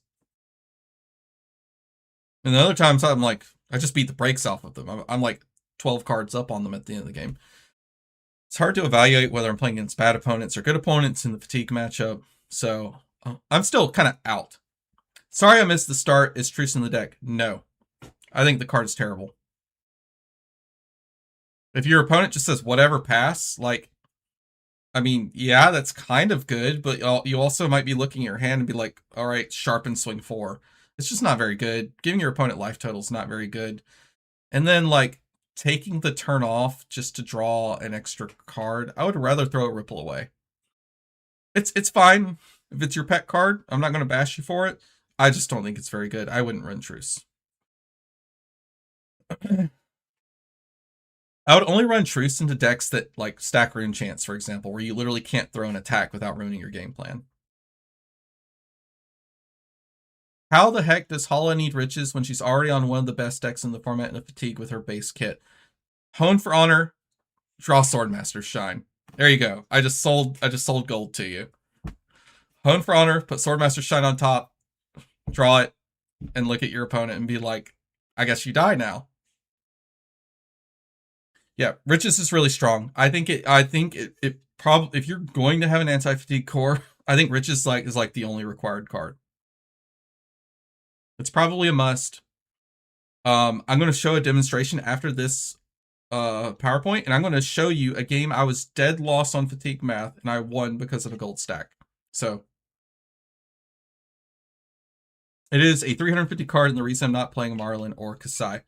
You do not have to play this. You could put some other fatigue-oriented card, like Burdens of the Past, or whatever, and maybe you could just get there because you could lock them out of leveraging their defense reactions. If you could lock your opponent out of using 2 defense reactions because of a Burdens, maybe you just win. That's why the triple question mark is up there. Do you need this stuff? Is it actually necessary? Like, you have other things you could put in the deck. Most of it anti-defense reaction tech. Authority of Ataya, Birds of the Past. I think Imperial Seal of Command is quite good. It's dirt cheap. It is a red non-block, though. I have a weird honorable mention. I have yet to resolve last-ditch effort when trying to, but on paper, the card seems really good in this deck because you can just keep slapping them, break a few gold, draw the LDs, and play them, and you're almost like a kind of a shittier endgame gravy, right? But it's there. And worst case scenario, you throw it for 4, just like you do all your other blue attacks. Yep, Lessons Learned can be used as your anti-fatigue core. I don't know why I didn't mention on this slide. Lessons Learned is quite good. My biggest problem with Lessons Learned is you have to pitch it back into your deck first cycle. Playing it second cycle is so bad. Playing it first cycle is so bad because one of Hala's biggest strengths is her ability to know what she's drawing, because you know how you need to apply pressure and block, right?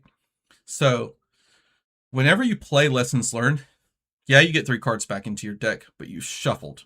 And shuffling in Hala usually sucks. It sucks really bad. Like, there's been times where I played Lessons Learned, and like 2 turns later, I know I lost the game on the spot because of the shuffle. I'm like, I should have just pitched it. And then the problem is you're pitching a non-block back into your deck. It's rough. If you're pretty high on defense reactions, you can kind of get around it. Fate Foreseen is really good for this. I don't really run Fate Foreseen just because of lack of space, but Fate Foreseen as a consistency piece is just really good for the cards like that. Sink Blow obviously is good because you can just sink the non-block back into your deck that you're not ready to play. Hey, Will. Of course, you could use it as your blue pitch for the turn, but that's not always an option, right? Sometimes you need to block down the whole hand, and then once the Lessons Learned is in your arsenal, you have to play it to get rid of it, right? And you shuffled your deck, and now you just don't know what your deck is going to do. And that's that's a weakness, right? In a deck that's so good in second cycle, shuffling, like, you had your edicts and your sharpens all nice and separated, you shuffle and you just don't know anymore. And it's pretty bad. If you never track your pitch stack and you just don't give a crap, just shuffle all you want. If your meta's full of huntsmans, 3 Lessons Learned, baby. Tell those hunter hunteds to go shove it. It used to be about 10 foot tall and bulletproof being one of my solutions to fatigue. Topple, I don't hate that.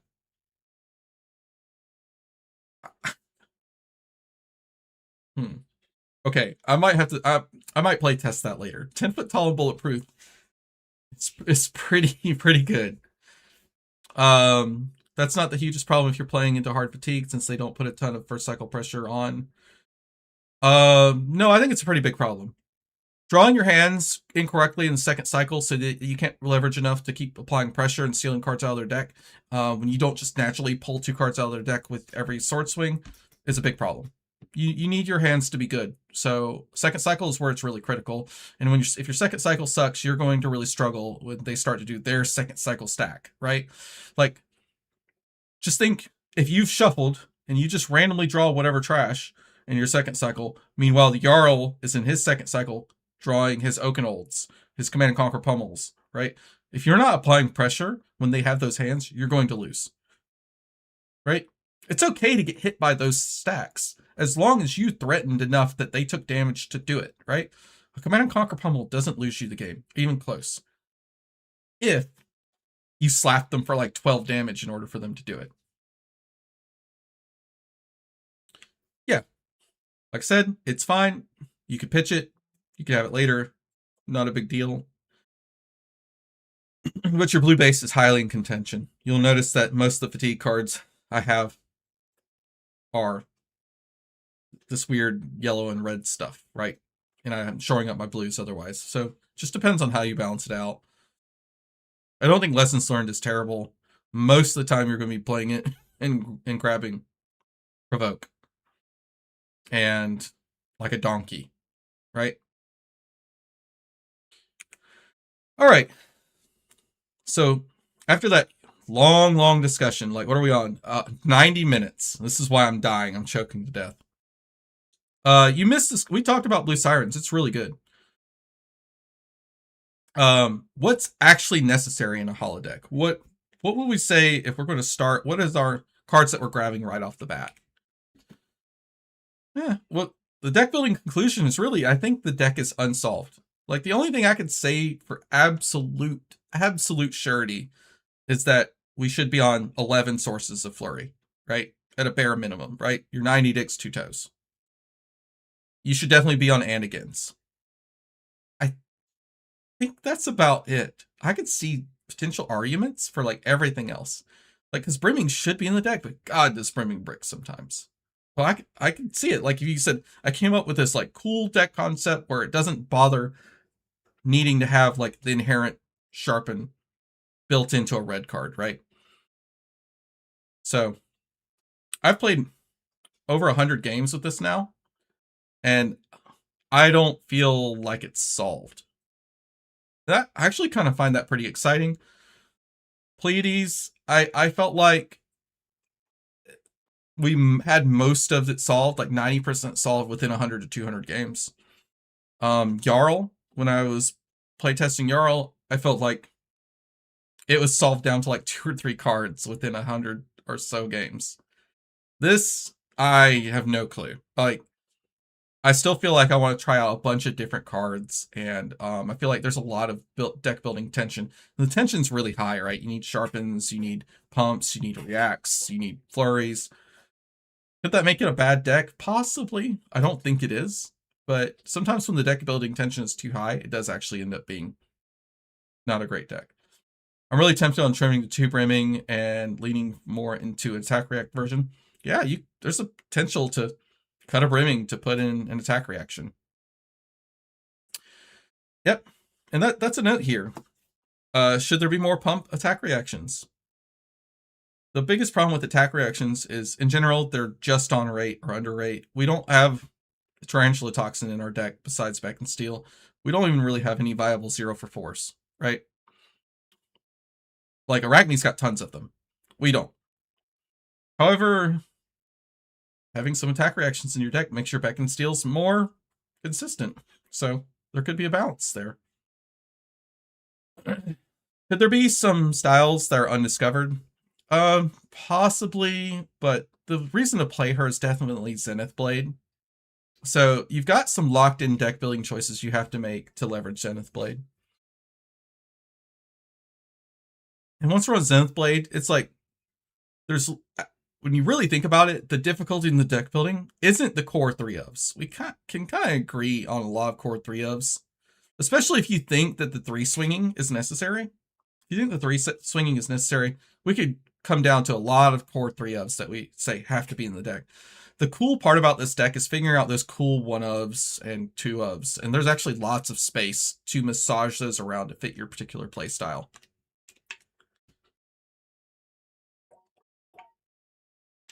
Big Blinder is a decent 2-card play, but I only ran a 1 of. Big Blinder is a very good 2-card play, but if your opponent blocks it out, there's some decks that you do not want to give a flurry token to. So I know you just don't side it into those decks, but that's just a card you're not able to side into. Like, I would never run Big Blinder into a sledge matchup ever. You're just gonna get sledged twice at some point. It's gonna be rough. They're gonna staunch response you and then sledge you in the face twice. Right.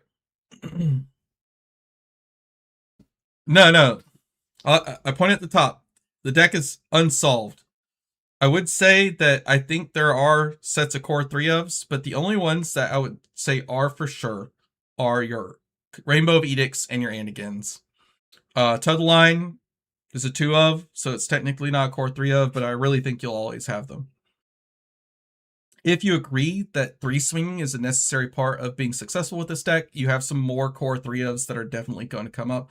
I would say Command and Conquer is definitely a core 3 of. You have to have it in your deck to be successful. This deck is kind of expensive just because of stuff like that. But I would say that it's still mostly unsolved. Like a lot of recent decks I've worked on, 90% solved within a few hundred games. This one, I feel like I'm in the 50th percentile as far as solutions go. All right. Note, I barely talked about equipment. I think talking about equipment in Hala is pretty uninteresting, actually. It's like really set in stone, I think, what equipment you should be on. You're obviously on Dynamos. Maybe you could run Brave Forge bracers instead of the River Brace. But I disagree. I think you become so inconsistent, and the likelihood of you really pulling good value off of the River Brace is really low. If you're hitting your opponent, I would rather just, and you think you're going to hit your opponent, I'd rather just run Grains of Blood Spill, honestly. But I've been mostly playing solo Tunic versions of this deck, just because I don't think Grains of Blood Spill is 100% necessary. Grains is better, for sure, into Draconic Ninjas.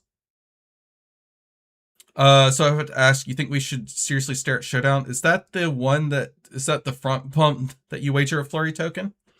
No, I don't think so. That's the one I'm thinking about.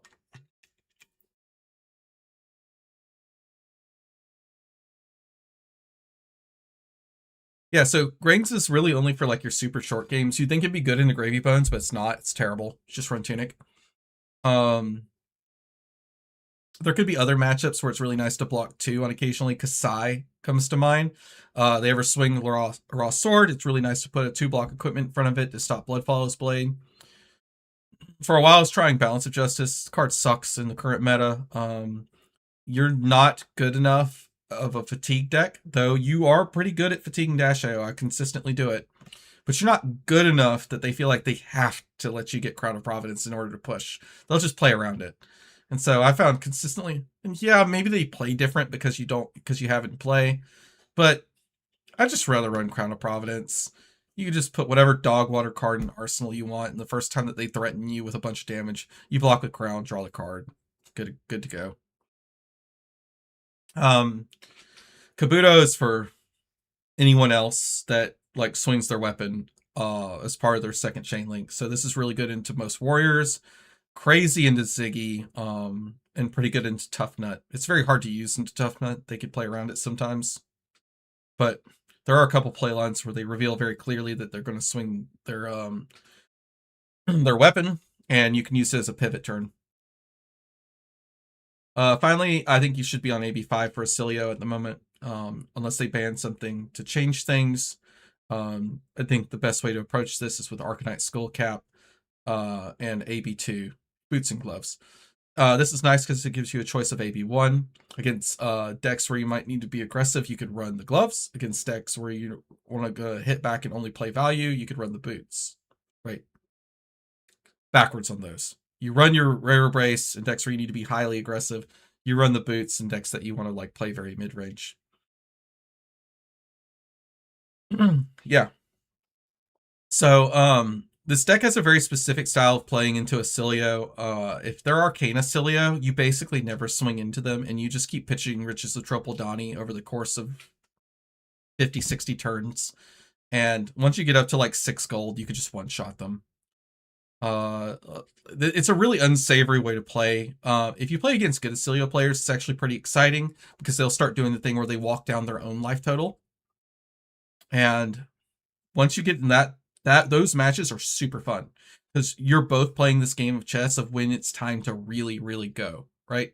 So but you're kind of mid-skill Acilios, they're just gonna get frustrated because you're just pitching into your hero power over and over again trying to build up a stack of gold. But it's whatever, it's really the only way you have to consistently beat Arcane Acilio. So you run into the Acilio, the counterburn Acilio. Man, you just fatigue them on the spot. They have like almost no counterplay into you just sitting back pitching Riches Tropaldani. All right, that's it. That was my presentation. What'd you guys think? Let's bring up the browser. I'm sorry I have to sell Riches Tropaldani to you. This is a really expensive card, so I understand if you don't want to take your already fairly expensive warrior deck and make it more expensive by running Riches of Tropaldani, but we're going to do a game review where I show you why the card is very important into certain matchups and to get you out of some fail states. Now, I'm going to preface this. I can't remember. I think I had 100% focus on this game, but I don't think I necessarily played my best.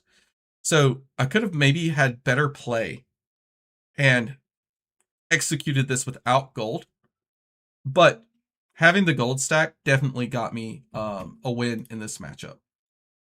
So we're going to use Talishar's new replay feature. This feature is great. I love it. They even added a way to favorite it. It's really good. So hour and 40-minute mark, we're switching to a gameplay review. And so let's go. We're going to hit the space bar. This is me versus a Jarl opponent. Just keep in mind, I don't have the context of what's in their hand. I have no clue. So we can actually flip back over so we can, there we go. A little bigger, a little easier to see everything. Okay. So A lot of spacebar clicking, but we'll click through this pretty fast. Pretty typical loadout. I think well-grounded. It's actually really good in the Hala. I go first. I don't draw any way to like really threaten him, though I probably should have just swung anyway, but my starting hand is really strong, so I keep it. Like, my starting hand is very strong. Like, if I have the correct hand, I could just tap my opponent for a lot of damage right off the bat, so I keep it. Alright. They give me full tempo by crumbling me. They put it on my tunic. Understandable. So, I get to go ham. Unfortunately, they draw a pretty good defensive hand, and I don't really get to leverage everything like I want to. So they staunch me. Huge Debbie Downer here. I was so excited when they didn't block a card. I thought they were going to maybe block for 4, take 3, or something. So, pretty sad when they staunch me here, because it stops an immediately great Beck and Steel play. So, I just swing for 4, move on with my life. Alright. They draw a Sledge, or they throw a Sledge. I happen to draw a Shunt. So I just leverage Shunt, and then we're just going to do kind of a mediocre swing turn and put this Beck and Steel next to Swordmaster Shine, if I remember correctly. Yep, so we're going to put the Beck and Steel next to Swordmaster Shine so that we have that in the next cycle. All right. Click through, click through, click through, click through. Pretty disappointed that he has to pitch his entire hand. So I don't get to play out this Blunton, but I guess it's fine anyway, because that means I don't have to use my tunic counter to throw this Command and Conquer.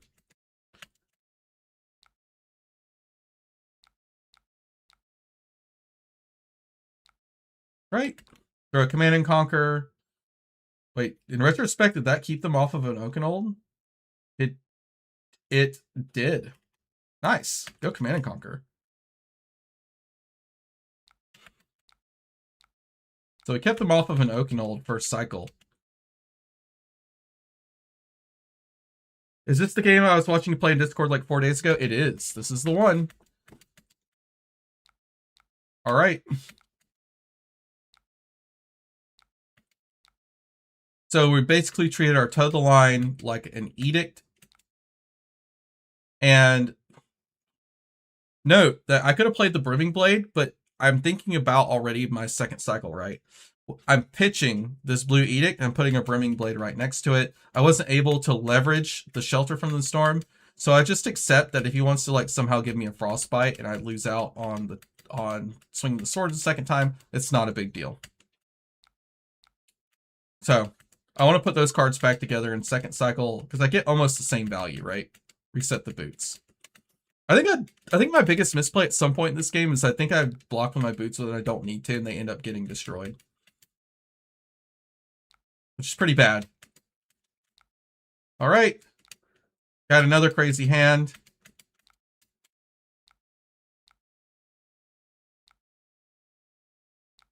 So red edict, swing. Then I'm just going to burn the unsheathed. And swing again. Unfortunately, I don't have the 3 swing in this hand. I could have converted a Command and Conquer. I could have converted a Ripple Away. So can you even beat Arcana Cilio without Riches? You could just pretend you have it in your deck and see if they start walking down. Otherwise, they don't really have an incentive to push. You'll just go to a draw. Technically, you could try to set up a pitch stack, but like you don't have. It'll take you like a lot of turns to like perfectly set up a pitch stack because you're not gonna be able to get rid of your sink belows and stuff, which you're kind of forced to run. All right. So I correctly sniff out that this is probably a pummel because of their blocking patterns, and I just go ahead and give them 9. This might be where I made the mistake with blocking with boots. But yeah, we bait it. We know we're going to lose the card out of Arsenal. It's unfortunate. but there's no counterplay to that other than giving up Crown of Providence. Crown of Providence isn't worth a yellow Edict of Steel. It just isn't. So convert the Tunic counter into 3 because we don't know for sure that we're going to get to keep it.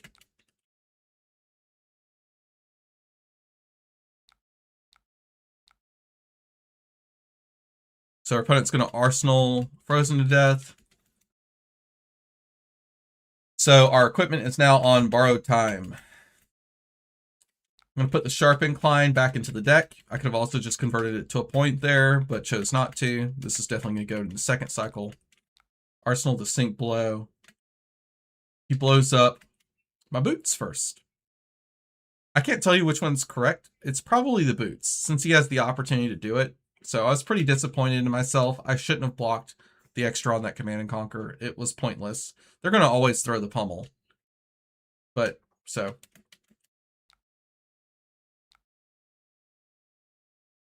Burn off the Frostbite, get rid of the couple cards in my hand. I don't want to put this Shunt back into my deck. I just refuse. So. I'm going to just hold IP it in hand so I can get it out. All right, this is just reading E-Strike Command and Conquer for sure. So I'm going to empty out my arsenal.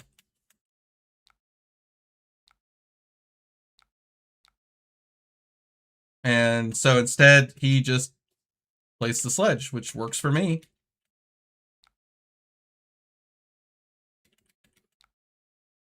Because now I've basically read that he has a Command and Conquer, right? That's like, it's almost guaranteed. It's not for sure, but that just stunk of Command and Conquer. So we're going to Arsenal this Brimming Blade. At this point, like, I've already got an open equipment slot. I've already said, okay, if he somehow forces this Command and Conquer with a pummel or something, I'll just give him the headpiece at this point. But I kind of want to do the Brimming Blade because I'm predicting that I'll maybe need it to leverage an Edict. And I immediately draw a hand where I'm like, I'm very glad. So this is a crazy hand. So I'm just gonna keep everything. Try to play around Blizzard. We Brimming Blade. We Edict of Steel. We clench because man, that would have been a good ripple away. And then we swing in. They Blizzard us, and we feel immediately rewarded for keeping our extra blue. This is why we took the full 6 damage. If we try to be efficient with our cards here, then we would have gotten hit by the Blizzard. And now I'm going to basically reset my Brimming Blade by putting Swordmaster's Path into my arsenal.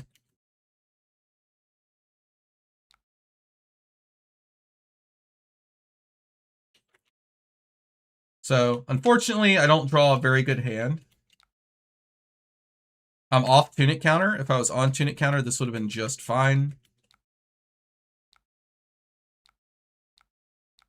So I just try to convert the hand as best I can. I don't waste cards, though. We Arsenal the Sirens because we don't care if it gets Command and Conquered, and it's just a more consistent piece.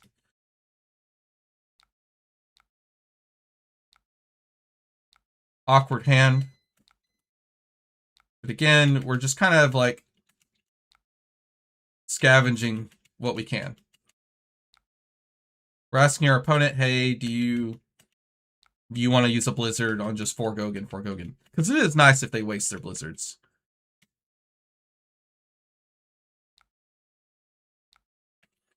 You pitched a D-Rec early instead of burning the Tunic counter, but you didn't want to put the Shunt back for second cycle. Is this a vibes thing, or was there a reason to keep the 4 D-Rec for second cycle? Shunt sucks.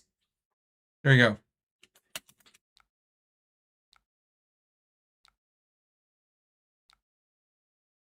Like, you want the Shunts out of your deck basically as fast as possible. Like, they're fine if you could exactly pair them up with the Oakenolds. But other than that, they can get pretty awkward. Okay. Terribly awkward hand. I have no way to actually fully convert this, unfortunately. So I'm going to drop this steal a command into my arsenal and be worried that's just going to be stuck there. All right. So, pretty happy to see an Oakenold here. If I'm going to get Oakenolded without any defensive response to it, now is a good time, right? Because I can... all three of these cards I have in my hand are technically very arsenalable, and I can get this Imperial Seal command out of my arsenal. If all the times get hit by an Oakenold, this is the one, right? So, we play it. We kept possibly the best possible card. Provoke is arguably better. We get kind of juiced by this. Again, the Blunton just doesn't line up. And that might be why I'm starting to lose on the fatigue map.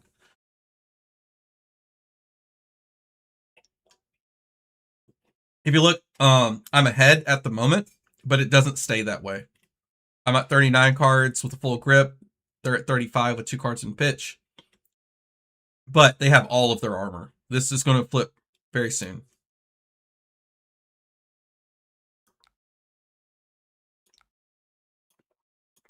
I don't know if this is necessarily the correct play, but I decided to keep the shunt into my... or not the shunt, the Blunton in my deck.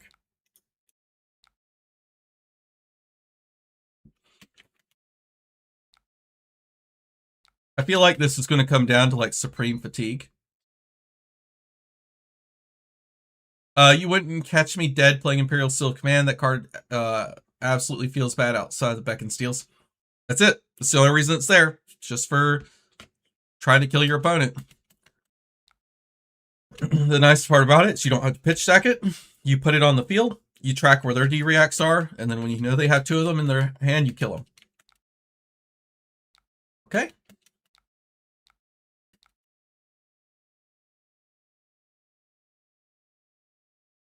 So thinking about how I want to do this. We Tunic and just throw the shunt. We're going to Arsenal the Command and Conquer. So my goal here is, like, I'm starting to get nervous that my opponent hasn't given me any armor. So I want to keep the Command and Conquer in the deck. I didn't end up arsenaling it. I want to keep it in the deck, though. So, like, I've got no armor. So I'm scared that I'm going to get to a point where me swinging the weapon never does anything.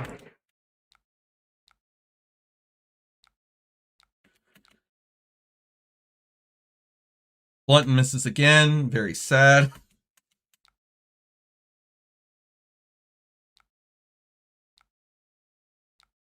All right.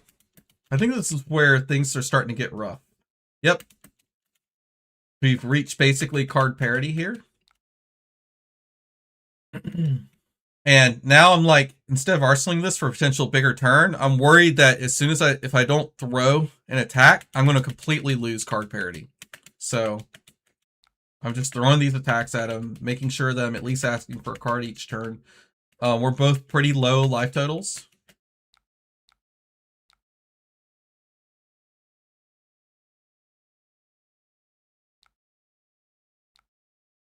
I get locked out of a turn here. Unfortunately, I can't block the Red Edict.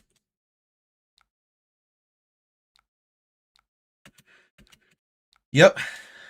And this is where things are just like, just feeling terrible. Like, this is just 10, but I'm at 14, right? I've got a lot of good cards in my hand. And it's getting pretty rough.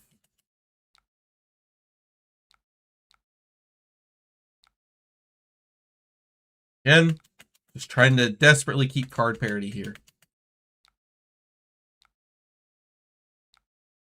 So, I'm still just even 24, 25.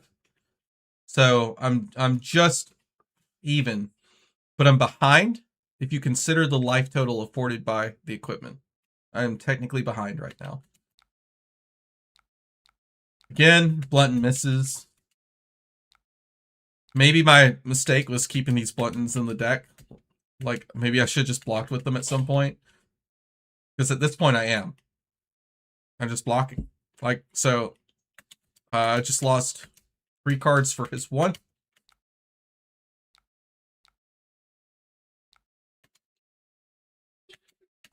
Right? Again, just trying to keep card parity. 22 to 26. So we're dead even now. I'm actually only ahead by 1 if he gives me a card here on this, and he doesn't. So now we're dead even. And like I said, he's probably a little bit ahead based on his equipment status. So Mangle Dominate. I really want to keep this Tunic. But it's just not going to happen. Right?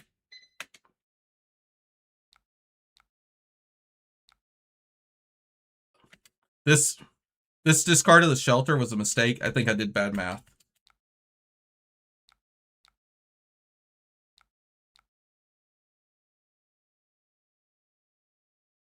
I should have blocked with Rare Brace there, and I could have kept my Tunic around. Oh no, please don't. Please don't crash replay. Oh man, is it stopped? There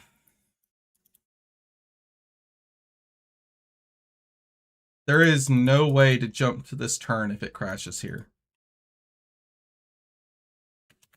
I'm going to keep hitting spacebar and see if maybe it's just hung. That's pretty disappointing. I'm going to yell at TheCardGuyz. We don't get to see the fun part. Okay, we're going to refresh it.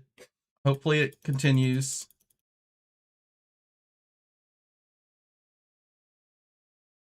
Oh, man. Okay. Our $5 isn't going far enough. Because this goes one more cycle, so I can't... Can I jump? Let's see.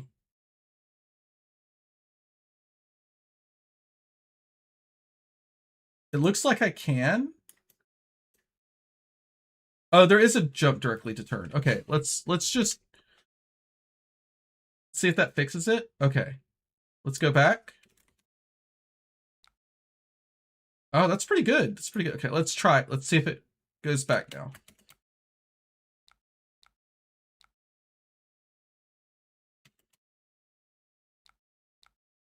Yep, if I block with rear base here, that's pretty good. I don't know why I didn't. It's a mistake. I think I might have even gotten blindsided by the pummel.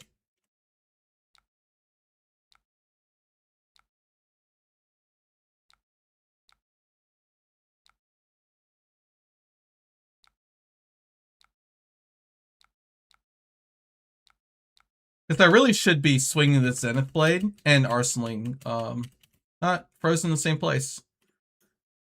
I mean, it's pretty clear what's going to happen here, so let's jump to 22 and see if it works. Okay, you blocked with the card. He's trying to set up the kill, right?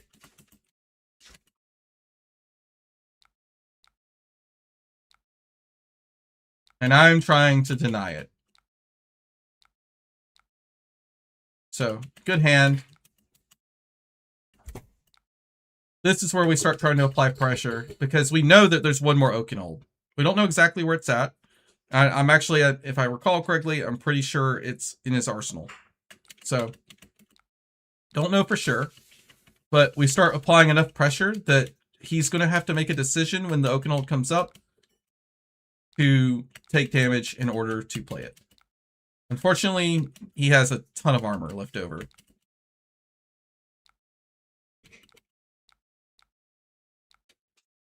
I think this is a mistake. I think this is totally wrong play, by the way. What do you guys think? Would you have just played the Colors of Aria? I think 7 make a Frostbite here is cracked. I was so surprised when he did this. I was like, what the hell? This game's like almost done. Like, and you have an Oakenhold and Arsenal, just apply pressure. Dude, it was such a relief when he blocked with armor and that his response was Swing Sledge when he had this in hand. Crazy. All right. I'm just trying to do any little bit of chip I can. I know this is going to come down to like the last life point. All right. I don't know why he bottomed the life gain.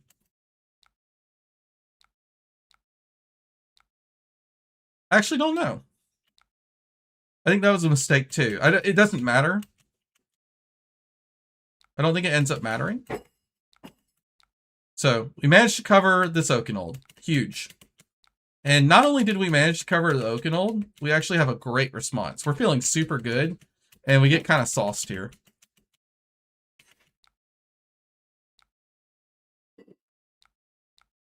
Brutal. Ugh, man. So brutal. If we had an and again, we'd been fine, but... Jeez.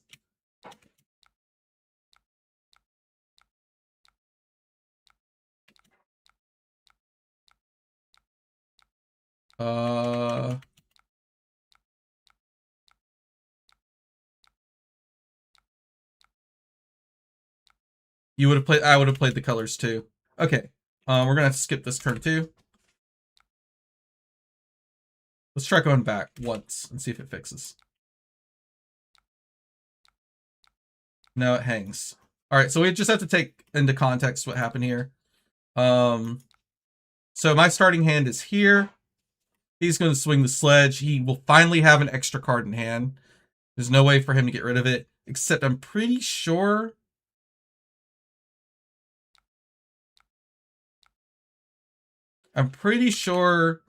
that he discards the colors, right? Or the fruits. Did he not? Let's see.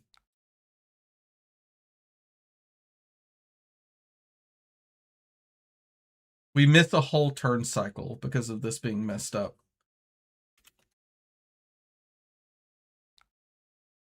Well, he's not on Arsenal, and he's at 5.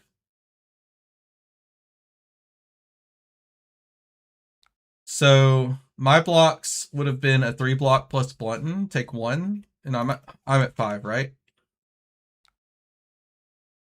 No, I'm at 6.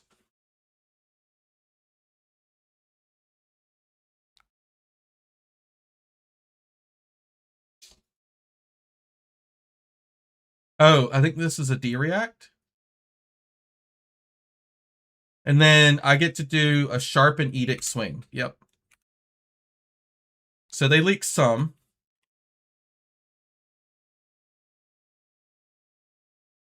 He decided to save Tunic for next game and discarded Staunch. They pitch Fruits and Autumns. Yeah, okay. Yeah, again, another mistake. Thanks, Metal.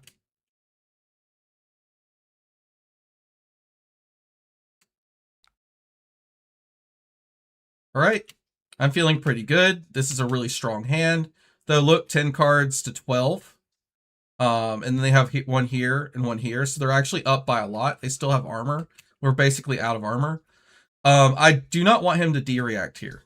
I want to apply as much pressure as possible and take him off a hand.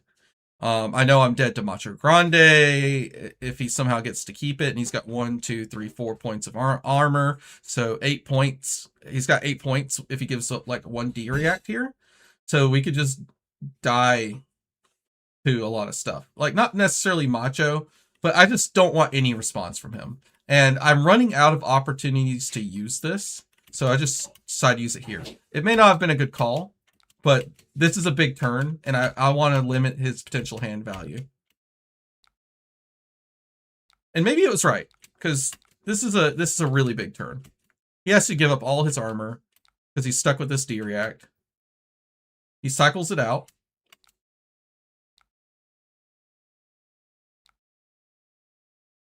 And then we swing 5, and he has to give up 2 cards. So his only play is to now just discard this for 2 life. We breathe a sigh of relief because we know our deck's pretty good. Like, we're pretty happy. We're just worried about the card discrepancy here. They should have cycled Arsenal. I agree.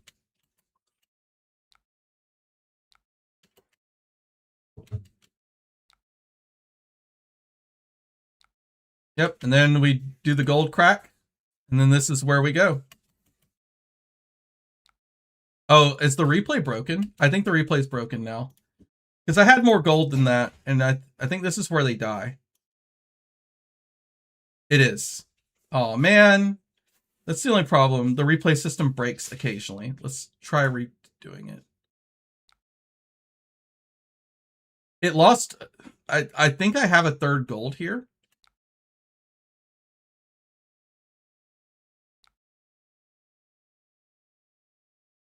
Okay, so we break a gold. We draw riches. No, we break another gold with the riches.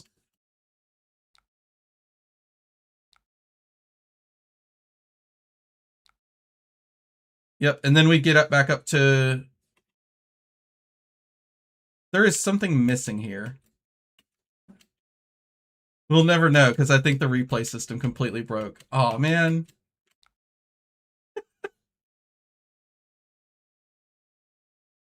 It's just broken because Arsenal passed. This is the last turn of the game because he dies because he has the he doesn't have enough block value because of exposed.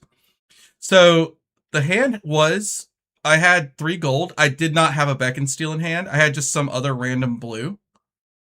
And we broke gold until we got to the Beacon Steel. So I cracked through either 3 or 4 gold until I drew the Beacon Steel, and then we killed him with it. So unfortunate that the replay system kind of maybe breaks down a little bit when the games are very, very long. But as you can see, we're like dead lost on cards. It's 6 to 8. And he's got an extra card in Arsenal. And he still managed to keep Tunic. This is just toast. Especially if this is a D-React in Arsenal, but it wasn't. Man. By the way, Metal, if he cycles this out, it's just not stuck in his Arsenal, killing him. We misplayed pretty hard there, too, so it kind of balances out. People make mistakes.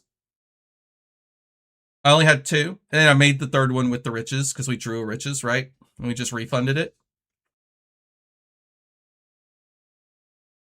Yeah, so we cracked a gold, drew some blue. We cracked a gold, drew the riches. We cracked a gold with the riches, drew some blue, and then cracked the last gold with a blue to draw the beacon, and then we went from there. And that's how we locked out the game. I wish it wouldn't have broken. Should have just actually recorded it. Hard to know when you should record interesting games, though. So this is a dead loss without riches. Because we are like almost out of go again potential. I think the and again might be our last one. I don't think I have this and again in the deck either. And besides that, he starts taking me off cards. Like as soon as he throws this, the value potential swings so hard. And if he ever gets a chance to throw this, I'm just dead, right? So, in fact, like if he could get away with blocking 7 here, I just lose, right? Because he plays Terra Sunder, Tunic, Swing Hammer for 7 Dominate. That likely kills me. Why would he throw that when he could swing Sledge? That's what I'm talking about. Oh, we're talking the earlier the earlier not playing the colors. Yep. Okay. So, and you have to remember, I don't have a perspective on what my opponent has either, so I don't know exactly how threatening his hand is, how good it is at blocking. Like, for instance, if he ever plays a Channel Lake Frigid and sticks it, he probably fatigues me with that too. So I was worried about the last Channel Lake Frigid. If I ever gave him enough space to play Channel Lake Frigid, he could probably just fatigue me out because I won't be able to respond. Then I'll be throwing like 4, right? And he has enough space to take a couple hits. He still had how many D-Reacts in his deck? He had 2 D-Reacts left in deck, so he can cover the 4 cleanly. Or if he gets a D-React in Arsenal, then the Beacon Steel never happens, so on. Ended the game with a triple swing from Anakin and Beacon Steel. Yeah, right. We needed the 3rd swing, right? Because I think man, I can't remember exactly the value, but it was the third swing that ended up connecting and actually getting the kill. Because this might be wrong too. This might have been a D-react. Now that like the game's just completely desynced, I don't want to like throw shade on my opponent when the game might be incorrect, because the hand is also now super screwed and it thinks that I passed with no arsenal. Okay, well, my voice is completely dead. I really appreciate you guys hanging out for my PowerPoint presentation. I will try to stream a little bit more consistently. I took a break just because of doing work stuff, and all the traveling has me not wanting to stream.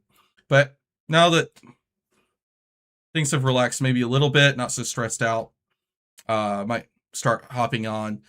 If I don't do Thursdays, then I can always just do Saturdays when I'm well rested, right? A lot of it's been just dog tired on Thursday, guys. It's very hard to motivate myself to be on stream when I can hardly stay awake. But I'm going to call it quits for tonight, and I appreciate everyone being here and hanging out. I will catch you guys. I'll definitely be hanging out in Discord watching Calling Hamburg, because that I think is a pretty important calling, because Sai will have her full power there and she could hit Living Legend. And then I will be at Kansas City in 2 weeks. And then I'll be at Calling Atlanta in October. I'm probably going to Worlds in Paris.